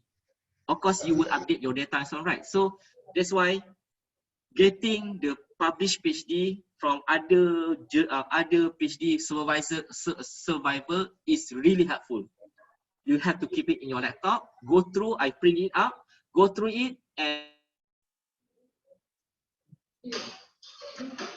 right there also you can access all these PhD economics, PhD accounting. I believe that you have to get these few copies. You can also ask your supervisor. My supervisor also had up a few copies of their PhD student thesis, right? Thesis draft, not thesis draft, the final copy version, the hardcover binding. he sent it. He gave it to me so that I can read and see the style of writing and so on, the expectation. So we need that. Okay. And then point number 7, no leniency in preparation, which means that once you embark the program, you already have guts to do it. There's no turning back. So be prepared. Okay. So if you already register your course, your PhD, no, you cannot turn back. Just looking forward, just go for that very tough route and focus on finishing your study. Okay, no leniency, right? Tips number 8 is the student must go for preparation classes or seminars such as GOT model to experience like this, what we are doing right now. You are getting some kinds of experience from me. I share it to you, you get some input, and now you know how to plan for your PhD journey later on. You learn from someone that already overcome the challenges, that already, as I said, go through the journey. So that's why attending this kind of courses, seminar, sharing like this, it will give you more and more ideas, more and more tips and so on. Okay, and the rest, point number 9, also you have to choose your field. You should know from the beginning the depths of the subject. Okay, engage in many research activity before pursuing your PhD, as it can greatly help your preparation. Like in my case, I produced 40 research paper, 40 research paper before I pursue my PhD. And this paper article, it is made, some are indexed, some are not indexed, some are predatory, some are not predatory. As I said, we don't have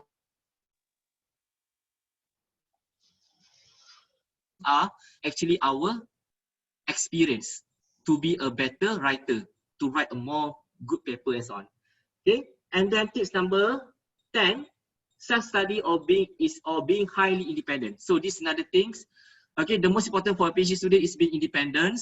One needs to start on his or her own. You will face many self-doubts. Okay, yes, correct.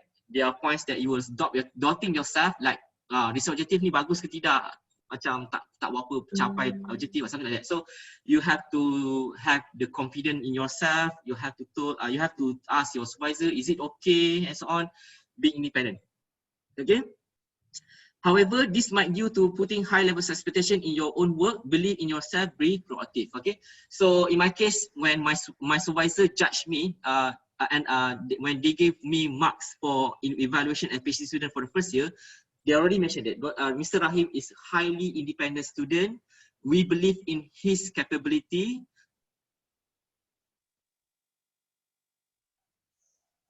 To just polish the ideas, make it more impactful. Okay, you see, when you know what you want to do, the supervisor will lessly interrupted in your writing, which means that supervisor give the confidence, the freedom for you to write whatever you want that you believe that reach the novelty, and less of the interruption. Because when you are a weak writer, the supervisor have to keep on giving his idea, and the process of interruption, I call it interruption. It's not really interruption, actually it's a knowledge as well. But I call it interruption because when you are not really prepared enough, you are going to keep on listening to the new idea from the supervisor. At the end, you will lose. That's why having your own solid idea is very important and very firm.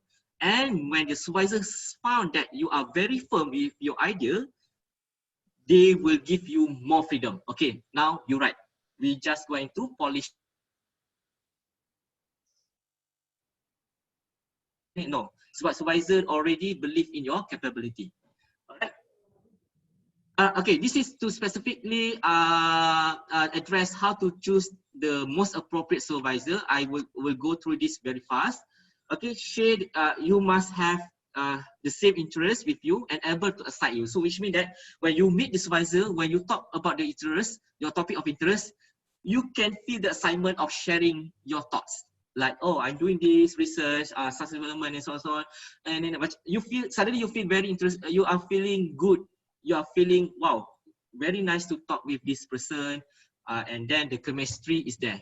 Okay, you don't feel that the block, or maybe you feel very little in front of him or her, you feel that you are nothing. No, you need to have some sort of confidence in yourself that you have something, but you need more polish from this supervisor, not nothing. You cannot put yourself as someone that without anything.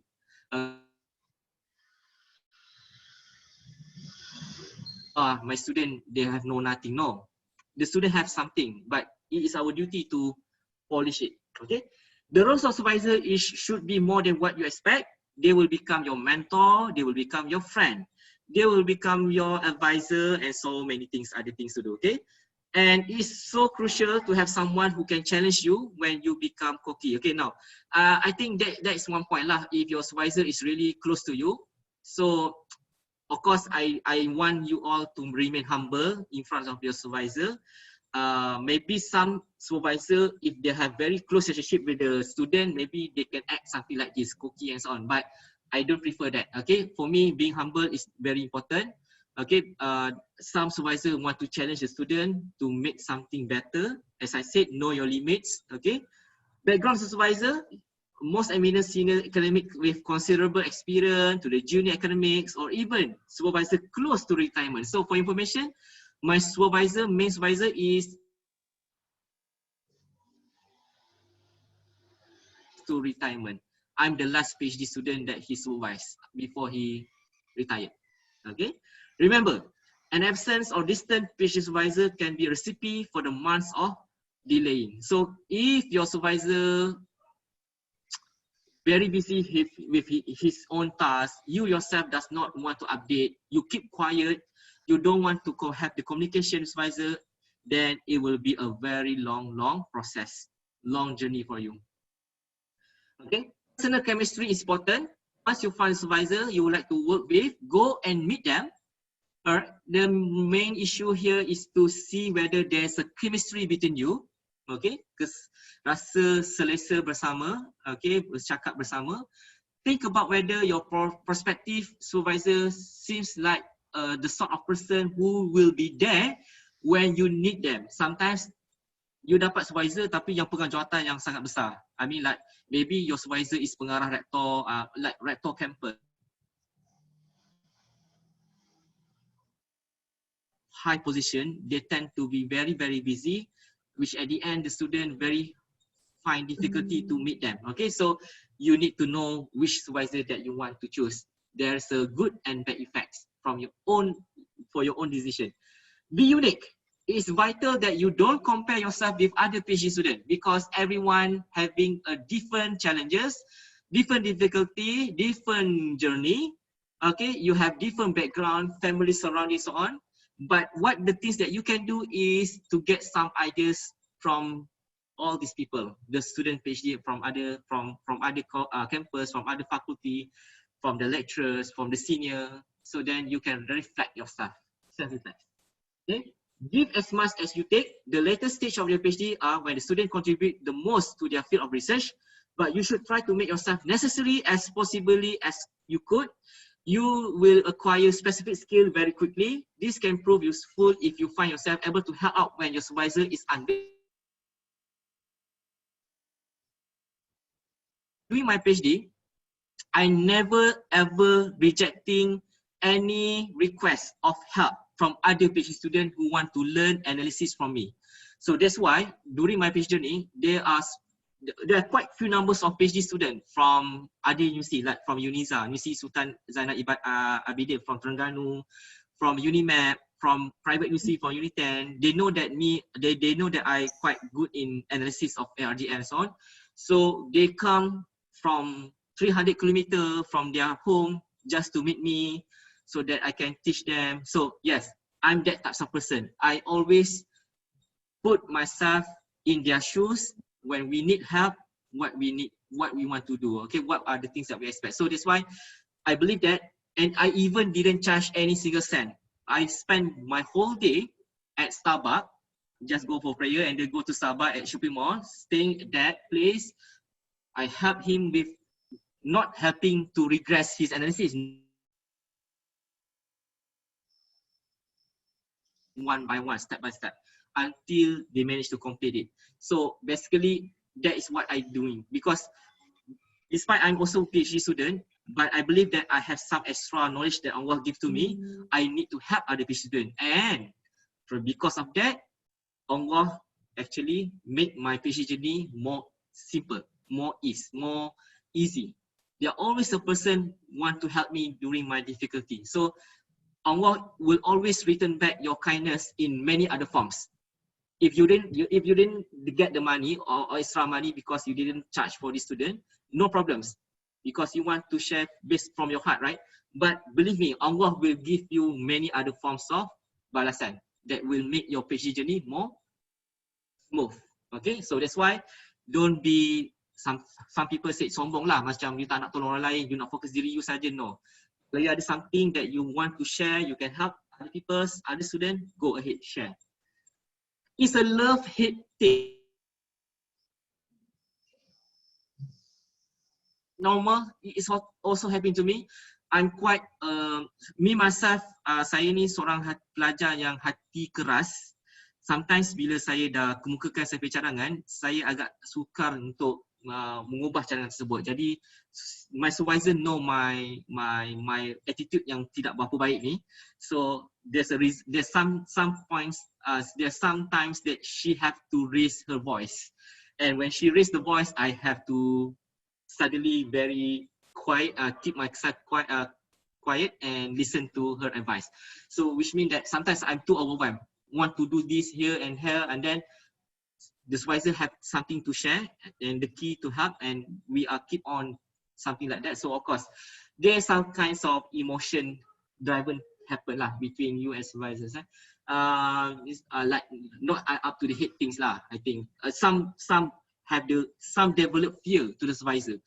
They're afraid to get WhatsApp from the supervisor.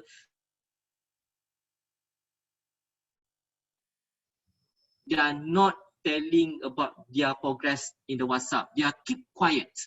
So then they create the fear towards the supervisor. That is not good. So that's why communication is very important between you and supervisor. You need to always have something to share in the WhatsApp group. Some kinds of knowledge that you find, some kinds of new things that you find from your area of study that you think that supervisor can also learn. The very good journals, the title of the paper that journal that you have downloaded, you can share in the WhatsApp group that you feel that the supervisor can also read. So you don't feel shy sharing anything to your supervisors. Okay. Point number 8, get more of your relationship than a good degree. Okay. Supervisor could be your research partner in the future. That happened to me now. Maintain the professional relationship with your supervisor. Okay. And they become a family as well. All right. Okay. How to choose the best research area? Okay. This is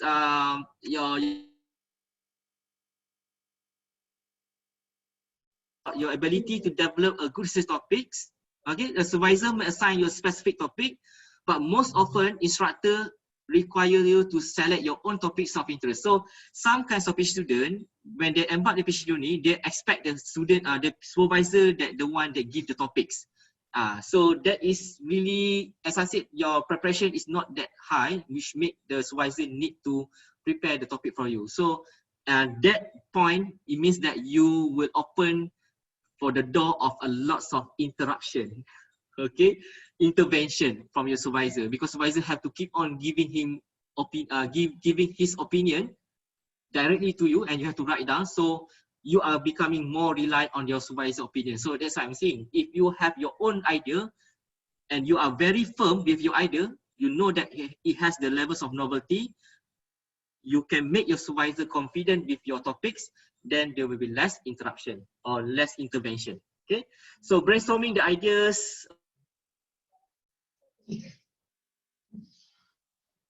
Friends are too ambitious, they want to do these types of topic, economy, but the techniques is too advanced. They need to use a specific software that is only available maybe in Iran, because in Iran they are quite powerful in mathematical formula. So she keep on reading these types of journal, which at the end she know nothing. The technique is not well known, and one thing that sad thing for her, the supervisor itself is very super busy. didn't monitor her closely, which end up she waste one year doing nothing because the things that she read is not reachable. No one in Malaysia have that knowledge to help you to run the analysis because it use the specific software. That's why they have a lot of mathematical derivation.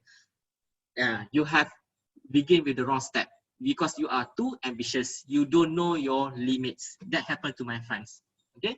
Ensure that the topic is manageable and the material is available. As mentioned, you have the enough sufficient info, journals, the data and so on.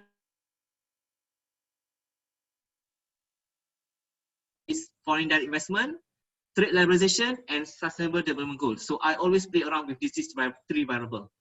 Be flexible, okay, which means that you do want to have some of your research related to the current national agenda like SDG and so on.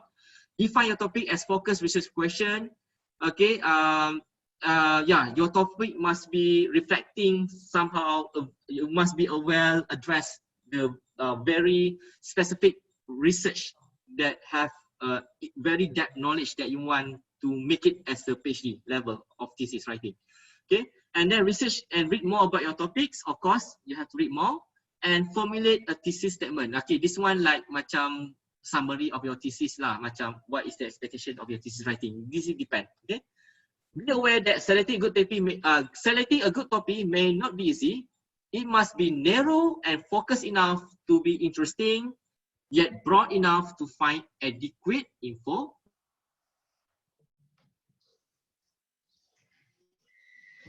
Daripada a bigger topic into narrow down. Then, even though it is becoming narrow down, specific to a certain issue, it must have a broad information. Information yang you nak cari pas finding tu banyak. Jangan cari, up to the point some people dia punya past finding is very little. So at the end having the difficulty to write. Okay, so start with the broad views. For the research topic, you can start with the broad views. Okay, take a course in areas of interest earlier on your graduate programs, like my case. Okay, if you can't take the course about the credit, consider sitting it. Okay, like if you take all these advanced subjects like international economics, development economics, so on, that you want to find topic from that subject, you can take. Attend all the colloquium talks or all the colloquiums that you see in the schedule in the department. If it's free of charge, you can join so that you can learn more from people that presenting their paper in the colloquium. Read the survey paper in some areas of interest or research paper. Okay. Conference so that you can learn more and you can take advantage of being PhD student. You get the fee much more cheaper, right? And talk to the faculty members in the area, in your place or in the university that you pursue for. Then, after you have gained all this knowledge, then you want to develop some depth, okay? Which is conducting the literature search. Discover the latest research in the recent conference, all this 2020 research and journals, find the paper in the Google Scholar, then follow the citation, read the research paper each day and summarize it. This is something that I do. Okay, read research paper each day and summarize it. Kita buat summary table je and then buat filing. I buat filing macam tu, tak tunjuk. Okay, and then write annotation for the annotated bibliography. Yang ni you kena buat references lah bila you dah ada citation. Prepare tools, contohnya you guna Mendeley, okay, to sort out your punya journal dalam your laptop sebab you nak buat banyak. Malaysia, Indonesia, Philippines, Thailand, Singapore. So setiap satu negara itu ada satu folder mengikut tema, mengikut research objective. Untuk saya simpan all the journals.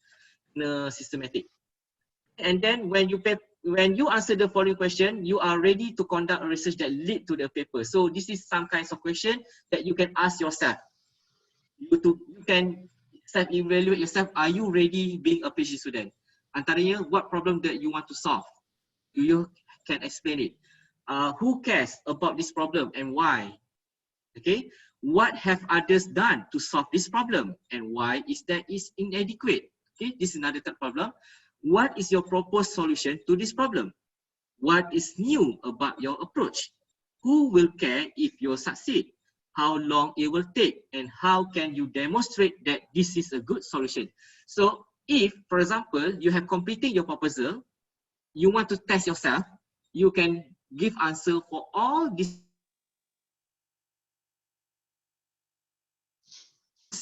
your answer, you can basically lulus you punya proposal defense. Okay, maksudnya you have all this knowledge already. Things to consider, what do you feel passionate about?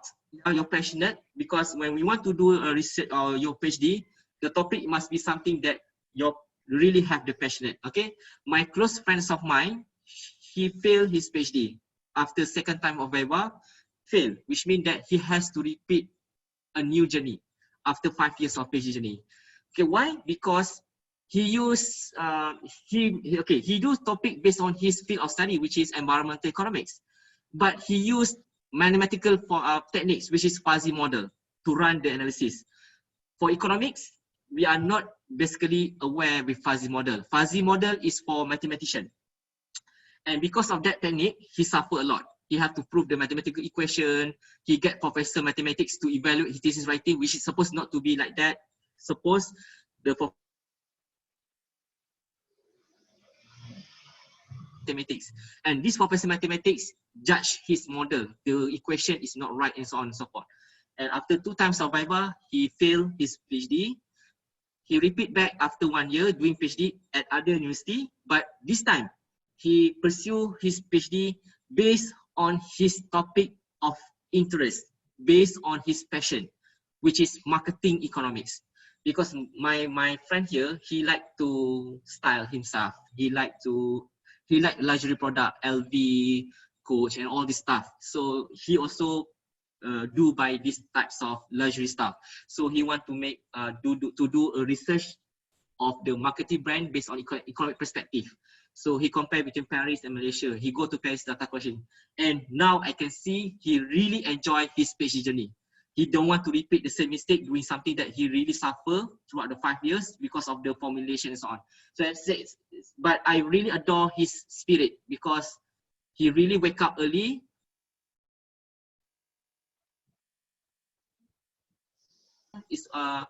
He already finished his data analysis and planning to submit his Viva this year. So this is the 3rd year. So that's the thing. You can see the difference. The people who doing PhD based on his passion and without his passion, the journey, the outcome will be different.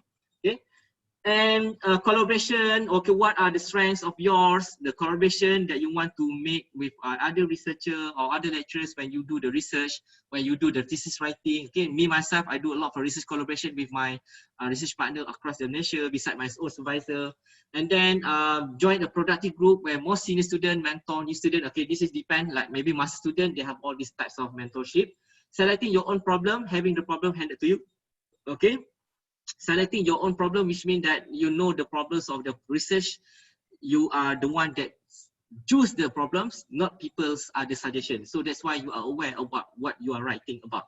And ask other students about faculty, what are the styles of PhD students.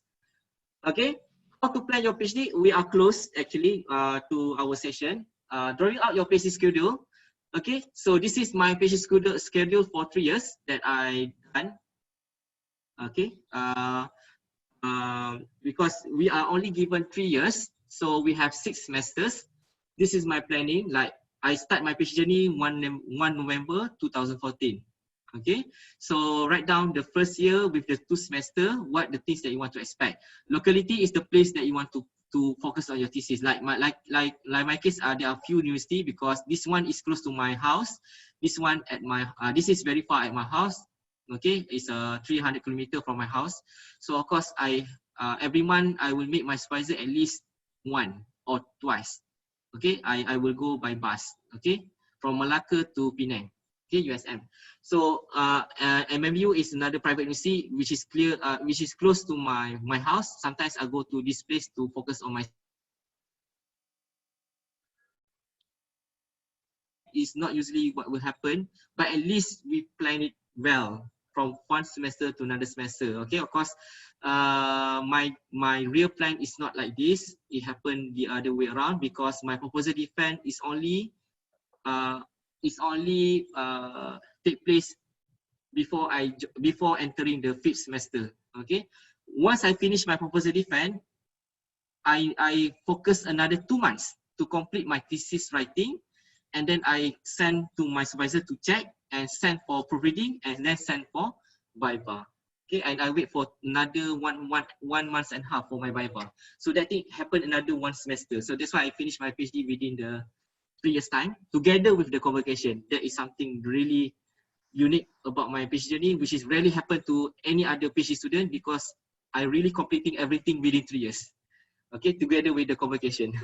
Okay, so you can look for my timetable because as I said, I will share you my PowerPoint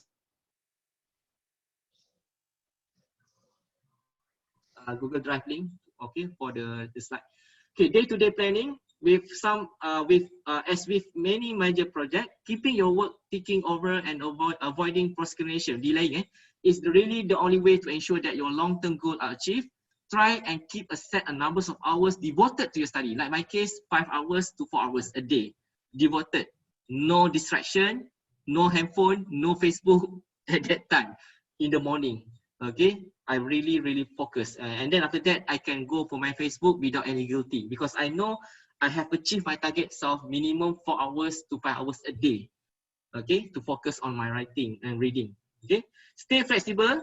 Okay, somehow you should accept some people idea despite they are not from your field, because we have to open our minds. Some of this topic they should need there's some kinds of platform to be integrated with other field of study or other knowledge. So that's why we need to have friends that can share. Okay, collecting data and so on. Okay, why I get the GOT? Another reason is because we don't have to go for field work, because we are using secondary data that readily available in the database. That's why it's easier for us to get GOT, because we don't have to construct a questionnaire to distribute in the field. Okay, so that is one thing. Okay, so that is my last slide. I finished presenting all about GOT and my experience as a PhD student, and I leave it to the floor, back to the MC. Okay, to continue our session. Yeah. Okay, thank you, Doctor. Yeah, welcome. It's very useful, especially for me. I hope this also will be very useful for other participants. We will have one sessions for questions and answer. Okay, Doctor? Yeah, you can ask any question. Okay, for all the participants, if you want to ask questions, you can use the speaker, or you can write down on the chat menu, please. Check. Yeah. Check. Yes. Who is speaking? Prayuda Ananta, Ms. Rigo. Okay. Yeah. Prayuda, this is one of our lecturer here in the Faculty of Economics. Okay, yeah. please, Mr. Prayuda. Can you hear my voice, Ms. Rigo? Doctor, Abdul Rahim? Yeah, I can hear. Okay, thank you. Assalamualaikum warahmatullahi wabarakatuh. Thank you very much, Ms. Rigo as a moderator, and Dr. Abdul Rahim as a facilitator. How are you, Doctor? Yeah, I'm fine. I'm very good. Still Alhamdulillah. in holiday, 1 week holiday. I'm Sam with Mr. Igo. I'm also a PhD student at ARI. Yeah. Now I'm in 2nd semester. All right. So now on my way onto the DRP. Inshallah, maybe in next month or in November. Okay. I have 2 questions, Doctor. First, about how you handle laziness and business. Okay. I mean, this is the biggest enemy obstacle, yes, or enemy for us to construct the thesis. That, and the second one maybe about some of maybe most of the participant here has an obstacle to to get the literature review, especially especially article for construct the proposal. Okay. For us in UITM, we have many resources for the articles, but in UNILA maybe we have some limited articles. So any recommendation or any suggestion to us who has limitation for reach the literature review. Okay. Okay. All right. That's all. Thank you very much, Dr. Mr. Rigo. Thank you. Welcome. All right. Regards to the first question, which is the major question for every one of us here, as either as a PhD survivor or for those who are still embarking the journey. Okay, like my case, my mindset about laziness, okay, is like this. Once I reach my 5 hours of focusing on my thesis writing in the morning, so the rest day I can do whatever I want. I can pursue my study, or even I can have leisure time with my kids, and I don't want to consider it as the laziness, because I already reached the target of 5 hours a day. So when we have that kind of mindset, we are feeling good. We are feeling that, okay,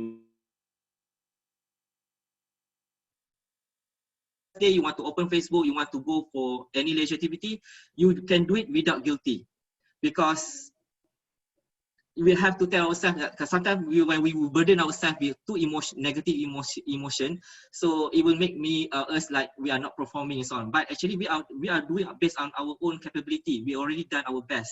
Like as a normal human being, we cannot have a very prolonged focusing on the study, like from morning until evening, like office hour. No.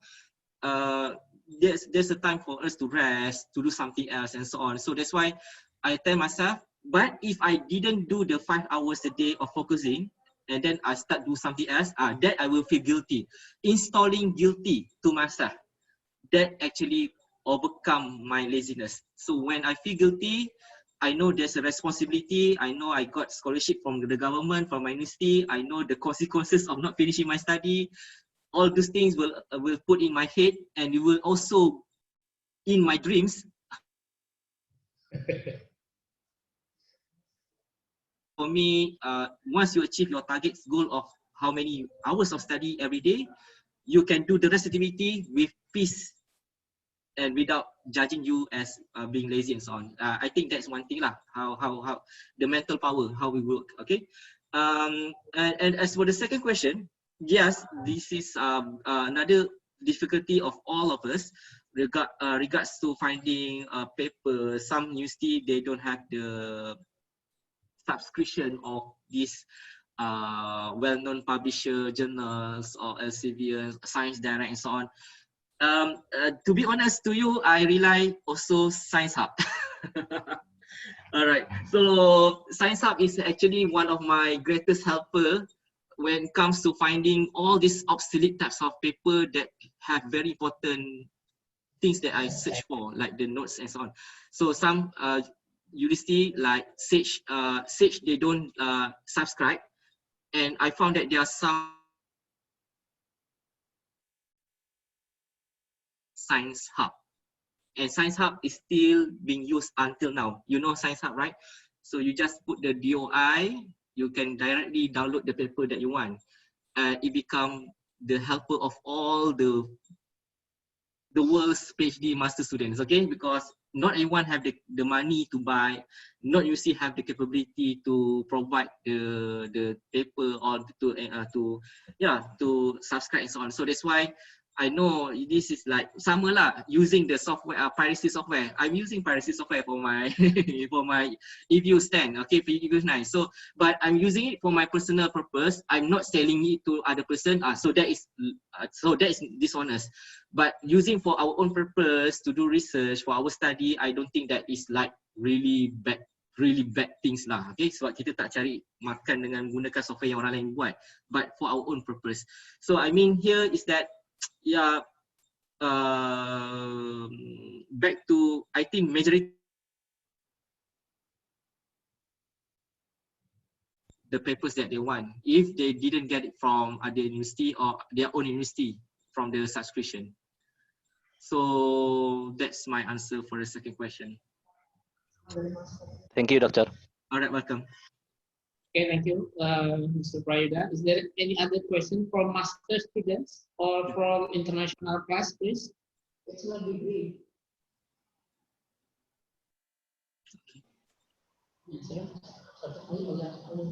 Hello? Hello. Okay. Hello? Who is speaking? Can you listen to my voice clearly? Yes, I can hear you. Listen, hear your voice.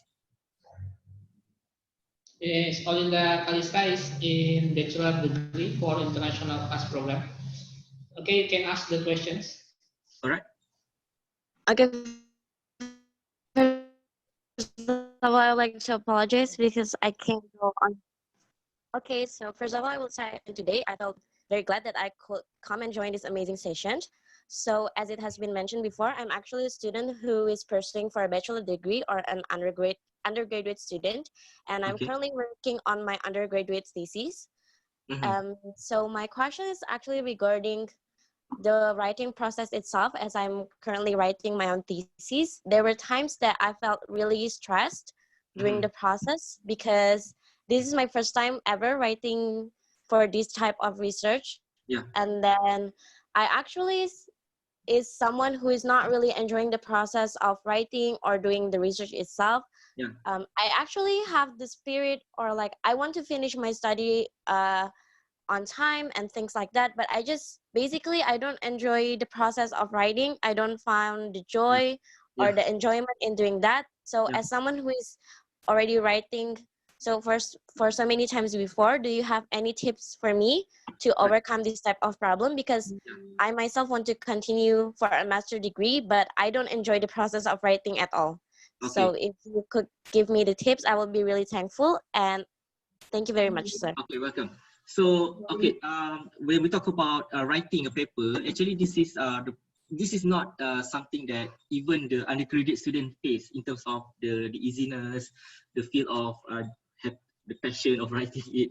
Even me myself sometimes have to put stress on myself to complete the writing because it's not the easy way to write something directly from your own points of view, your own understanding or your knowledge. So that's why my strategy here is that you cannot pressure yourself writing everything by your own without having a primer paper or journals that you really love. I mean, like you think that it's really matched with your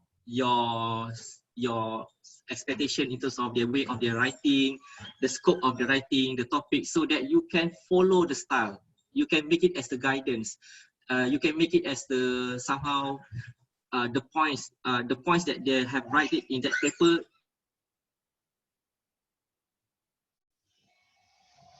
For you to do your writing, find first the primer paper that is already published based on your topics.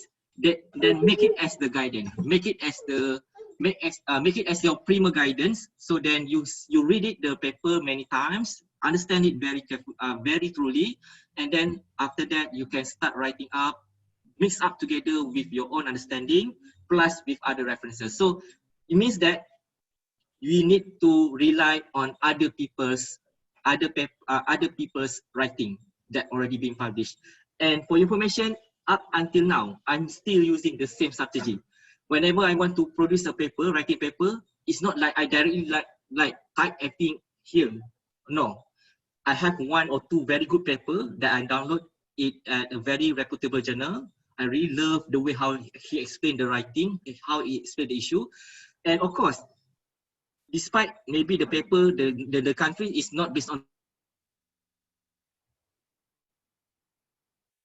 because they are talking about the same issue that we want to write for our paper, so we can see how they address the issue in this introduction part.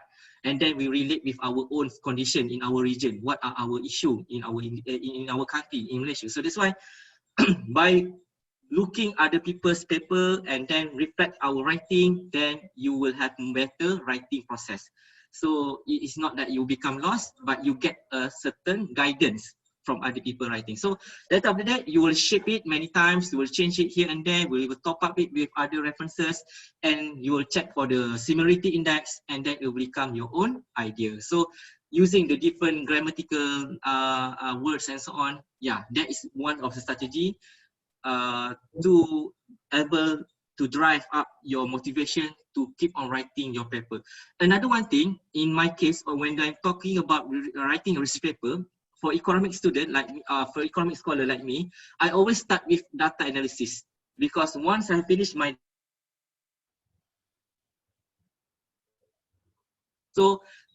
that's why we will have a different courses later on, which is about writing a research paper. So like for economists, like what our field here, right? Economics, accounting, finance. When we start with data analysis, modeling, and so on, okay, you know already the expected outcome and so on. It's a reverse process. You start with data analysis, you know the outcome, and then you start to write the methodology, the introduction, literature review. So it is the other way around. And this is really help a lot, even to boost your moral or motivation to complete the paper. So that is the second way on how to make yourself more passionate, more eager to complete the writing process. And you cannot say that you cannot, in this case, you tak boleh paksa diri you untuk menyukai apa yang you tak suka. So you have to tell yourself, okay, you have to tell back yourself what is the purpose of you doing this research. And as you said, you want to pursue master, evolving into a deeper knowledge, exploration. So it means that you have to change your mindset, saying that you have to improve, you have to put your passion in your writing, do something that you love, the topics that you really love to do. Because economics, we have many types of branch. We have environmental economics, hospitality economics, we have development, international, financial, industrial economics. I don't know. Right now I judge all of you are economics. Okay, so by knowing all these different types of branches of economics, you have to see yourself which areas of field of economics that you really have the passion to further study or to love to write the paper later on. So then the passion will drive you to a better writing style and so on. That's my answer. Yeah. Okay. All right. Okay, thank you very much, sir, for your answer. Yeah, welcome.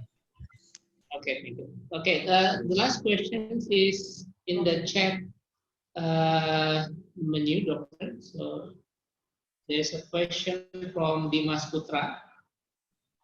Yeah, Dimas. Okay.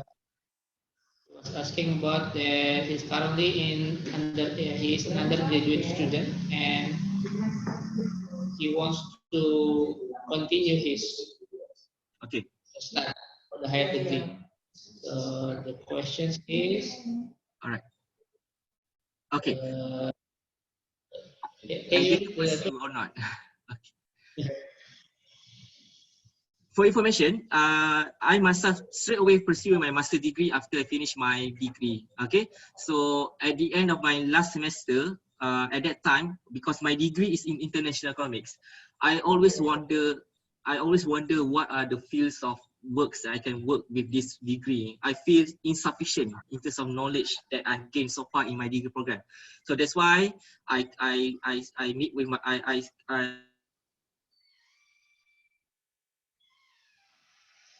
I rasa I nak sambung belajar lagi sebab tak puas. I nak sambung master. So then my father give his bless. He give his permission because my elder brother also doing like that. He is in mass media communication. He work same place like in my university, Dr. Abdul Rahim Rizwan. So basically he as the eldest brother become contoh kepada adik-beradik yang lain. Okay, so when he pursue his degree straight away to master, of course kami adik-adik yang lain pun terus like, oh, we have our brother that pursue master, and we see that pursuing master we can gain more knowledge. So that's why without the doubt, I continue my master. I embark my master. I just have the break of 2 months after my degree program, and then I straight away going to my master degree. So that's why I finished my master at the age of 23 at that time. So if you have the feelings of pursuing further, you want to gain more knowledge, go ahead. Nobody should stop you. My own salary during my second and third semester, because I just do it in the 3 semester. Because master we have to choose. We have two different. We can choose master of science with minimum of 2 years, or master of by coursework, which is master of economic, which is minimum 3 semester, where we have to take more subject, and there is a project paper plus without viva, but we have to present in conference. But those master of science, they have the viva. So you have to know the different types of program that offer for the master levels. So my case, I choose master by coursework because I want to learn more detailed subject, intermediate macro, intermediate micro, advanced econometrics. I had that eagerness to learn more. And I also learned to write a paper, project paper at the second and third semester and presented in the conference. So I think if you have that passion and you have that platform, you have that chances with the scholarship or something like that, go ahead. But if you a lot, in UiTM, we just introduced a new program. We call it as straight away PhD program. You don't have to take master. If you are excellent masters, if you are excellent degree student, first class, you can straight away join the PhD program. Okay, you don't have to take master, but of course, with the condition, your PhD proposal must pass during the proposal defense. If not, it will downgrade it into master level. So in UiTM, we just introduced that program. Of course, this is not for the weak-hearted person because, as I said, PhD is not that easy, especially if you are very young. I'm not saying that I pandang rendah, no. There are always some very young PhD student managed to finish PhD at the age of 25, 26 in our country. So of course, but there is not much this types of person. Okay, those usually are in the areas of SNT that go through all this experimental and so on. But for the PhD, just think carefully because it's very hard. In Malaysia, we just introduced back My Brain 15. They are offering a lots of scholarship for master and PhD level, and I believe because of this program, there will be more and more young graduates, degree and master pursuing PhD in our country because we have this scholarship program later on, My Brain 15. So if not, go for working first after master program, being a docent and something like that, and then after a few years getting all this experience, apply for the scholarship and go for PhD journey. So it means that the journey is longer, but because you are already prepared and so on, maybe perhaps you can finish it within the time given, 3 years and so on. Yeah, that's my honest experience, and that's what the thing I can share to you.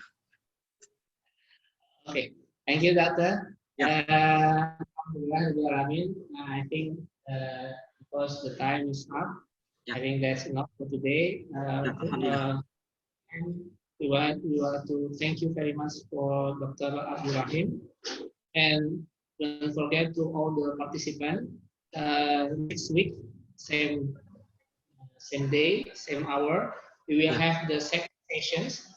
And this is very interesting because this is the key point of the proposal. It's about research gap and identifications of issues in thesis writing. This is the first step if you want to develop your proposal. So this is very important. So we want to invite all of you again for all the participants to join this session.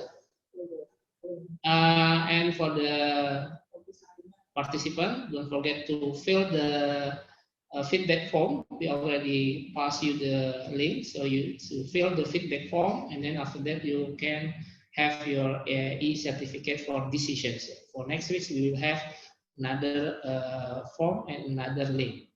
Yeah. Okay, before we end this session, if possible, maybe all the participants can turn on the camera because we have to take a picture. Yeah. last time, and then after that we can close this session for today, if possible. If Okay. possible, yeah. Okay. In one. I want to take my pictures, yeah. Okay. Okay. I will count to 3, yeah. 1, 2, 3. Okay. Thank you. We already have the picture. Thank you very much. Thank you again. Thank you, bro. Assalamualaikum warahmatullahi wabarakatuh. I'm sorry if there is mistaken. We will see you again in the next week. Assalamualaikum warahmatullahi wabarakatuh. Waalaikumsalam warahmatullahi wabarakatuh. Assalamualaikum. Wabarakatuh.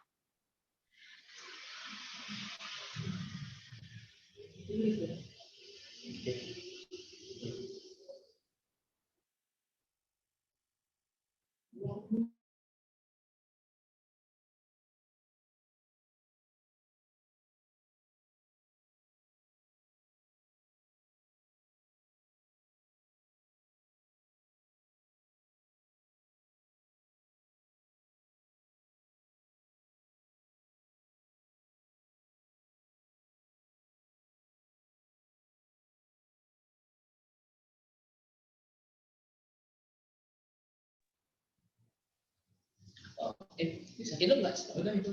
Don? Pak Doni? Hidup. Gimana, Don? Gimana? Ya lagi begini lagi bingung. Gimana Bu? Sehat ya Bu? Semua terima kasih Pak ya. Dekan, Ya. semua. Baru pertama ini nanti berikutnya. Ya, insya Allah minggu depan ya Bu ya. Minggu depan Pak Doni jadi moderator. Oh? Irma bisa nanti Irma. Ganti ya. Biar mahasiswa yang udah pasti aja tuh si Doni sama si Yuda gantian Bu. Apa itu Bu? Ini Doni sama Yuda tuh. Kenapa Bu? Kan masih meraba-raba. Bukan Bu, saya kemarin ceritanya sudah progres ceritanya kan. Terus kita itu pada saat saya progres, nah panel itu kasih tahu sama saya kalau riset saya itu kemungkinan ada kesulitan nanti ke depan. Jadi saya harus start over lagi dari awal dulu Bu. Jadi saya sudah tulis 8 bulan 40 udah berapa ribu kata saya ini saya reduce lagi, setelah itu saya start over lagi. Nah itu jadi saya pusing gara-gara supervisor saya juga bilang kemarin saya harus milah-milah tuh riset itu harus pilih salah satu gitu loh Bu. Jadi ya ini agak kesulitan karena kalau masalah kontribusi, saya kontribusi belum ada riset, malah cuma beberapa riset yang dari sebelumnya itu belum ada yang riset itu. Tapi masalahnya apakah bisa diteruskan atau tidak. Nah itu supervisor saya juga bingung waktu pada saat itu. Akhirnya panel memutuskan. Akhirnya saya ujung-ujungnya saya start over lagi tuh Bu. Permasalahannya kalau udah start over lagi dari awal, waduh saya pusing. Jadi saya mulai lagi dari kerangka saya yang tadinya bikin rumah, suruh bikin apartemen. Ya, 40% saya selamatin, 60%-nya saya buang. Nah, pusing di situ saya. Itu Bu, hambatannya kemarin. Sampai kurus itu Bu si Doni itu. Don, lu tambah kurus, Don. Emang? Lu lagi kurus itu. Lu orang pandemi tambah gemuk, lu kurus. Saat awal-awal, jadi harus clear. Jangan sampai kita sudah jauh, ternyata tidak satu ide gitu loh. Iya. Harus kasih lah. Ya udah gitu aja Bu, ini cuma ngasih tahu aja apa yang progres saya gitu. Siang ya semua ya. Ya, makasih Bu. Ya. Belakangnya bisa Don itu. Sukses ya Don. Cepat selesai. Makasih. Kurus Don. Udah jangan terlalu kurus lagi nanti. Ini udah COVID 14 hari lagi. Tambah. Iya lu kurus banget loh. Aduh, bisa aja. Apa efek kamera aja ya, jangan-jangan. Efek kamera, efek teknologi semua. Oke, yuk live ya Pak Igo, makasih. Terima kasih ya semua. Assalamualaikum. Ya, Bu Erni, Pak Dekan. Ibu Erni, Pak Dekan, makasih ya semua. Igo semua ya. Terima kasih. Assalamualaikum.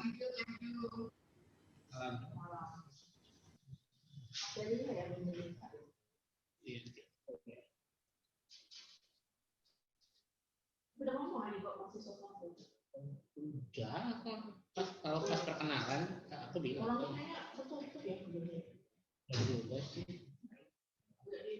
Kalau kita mungkin ya harus, kita maunya gimana? Jadi bisa dia juga gimana?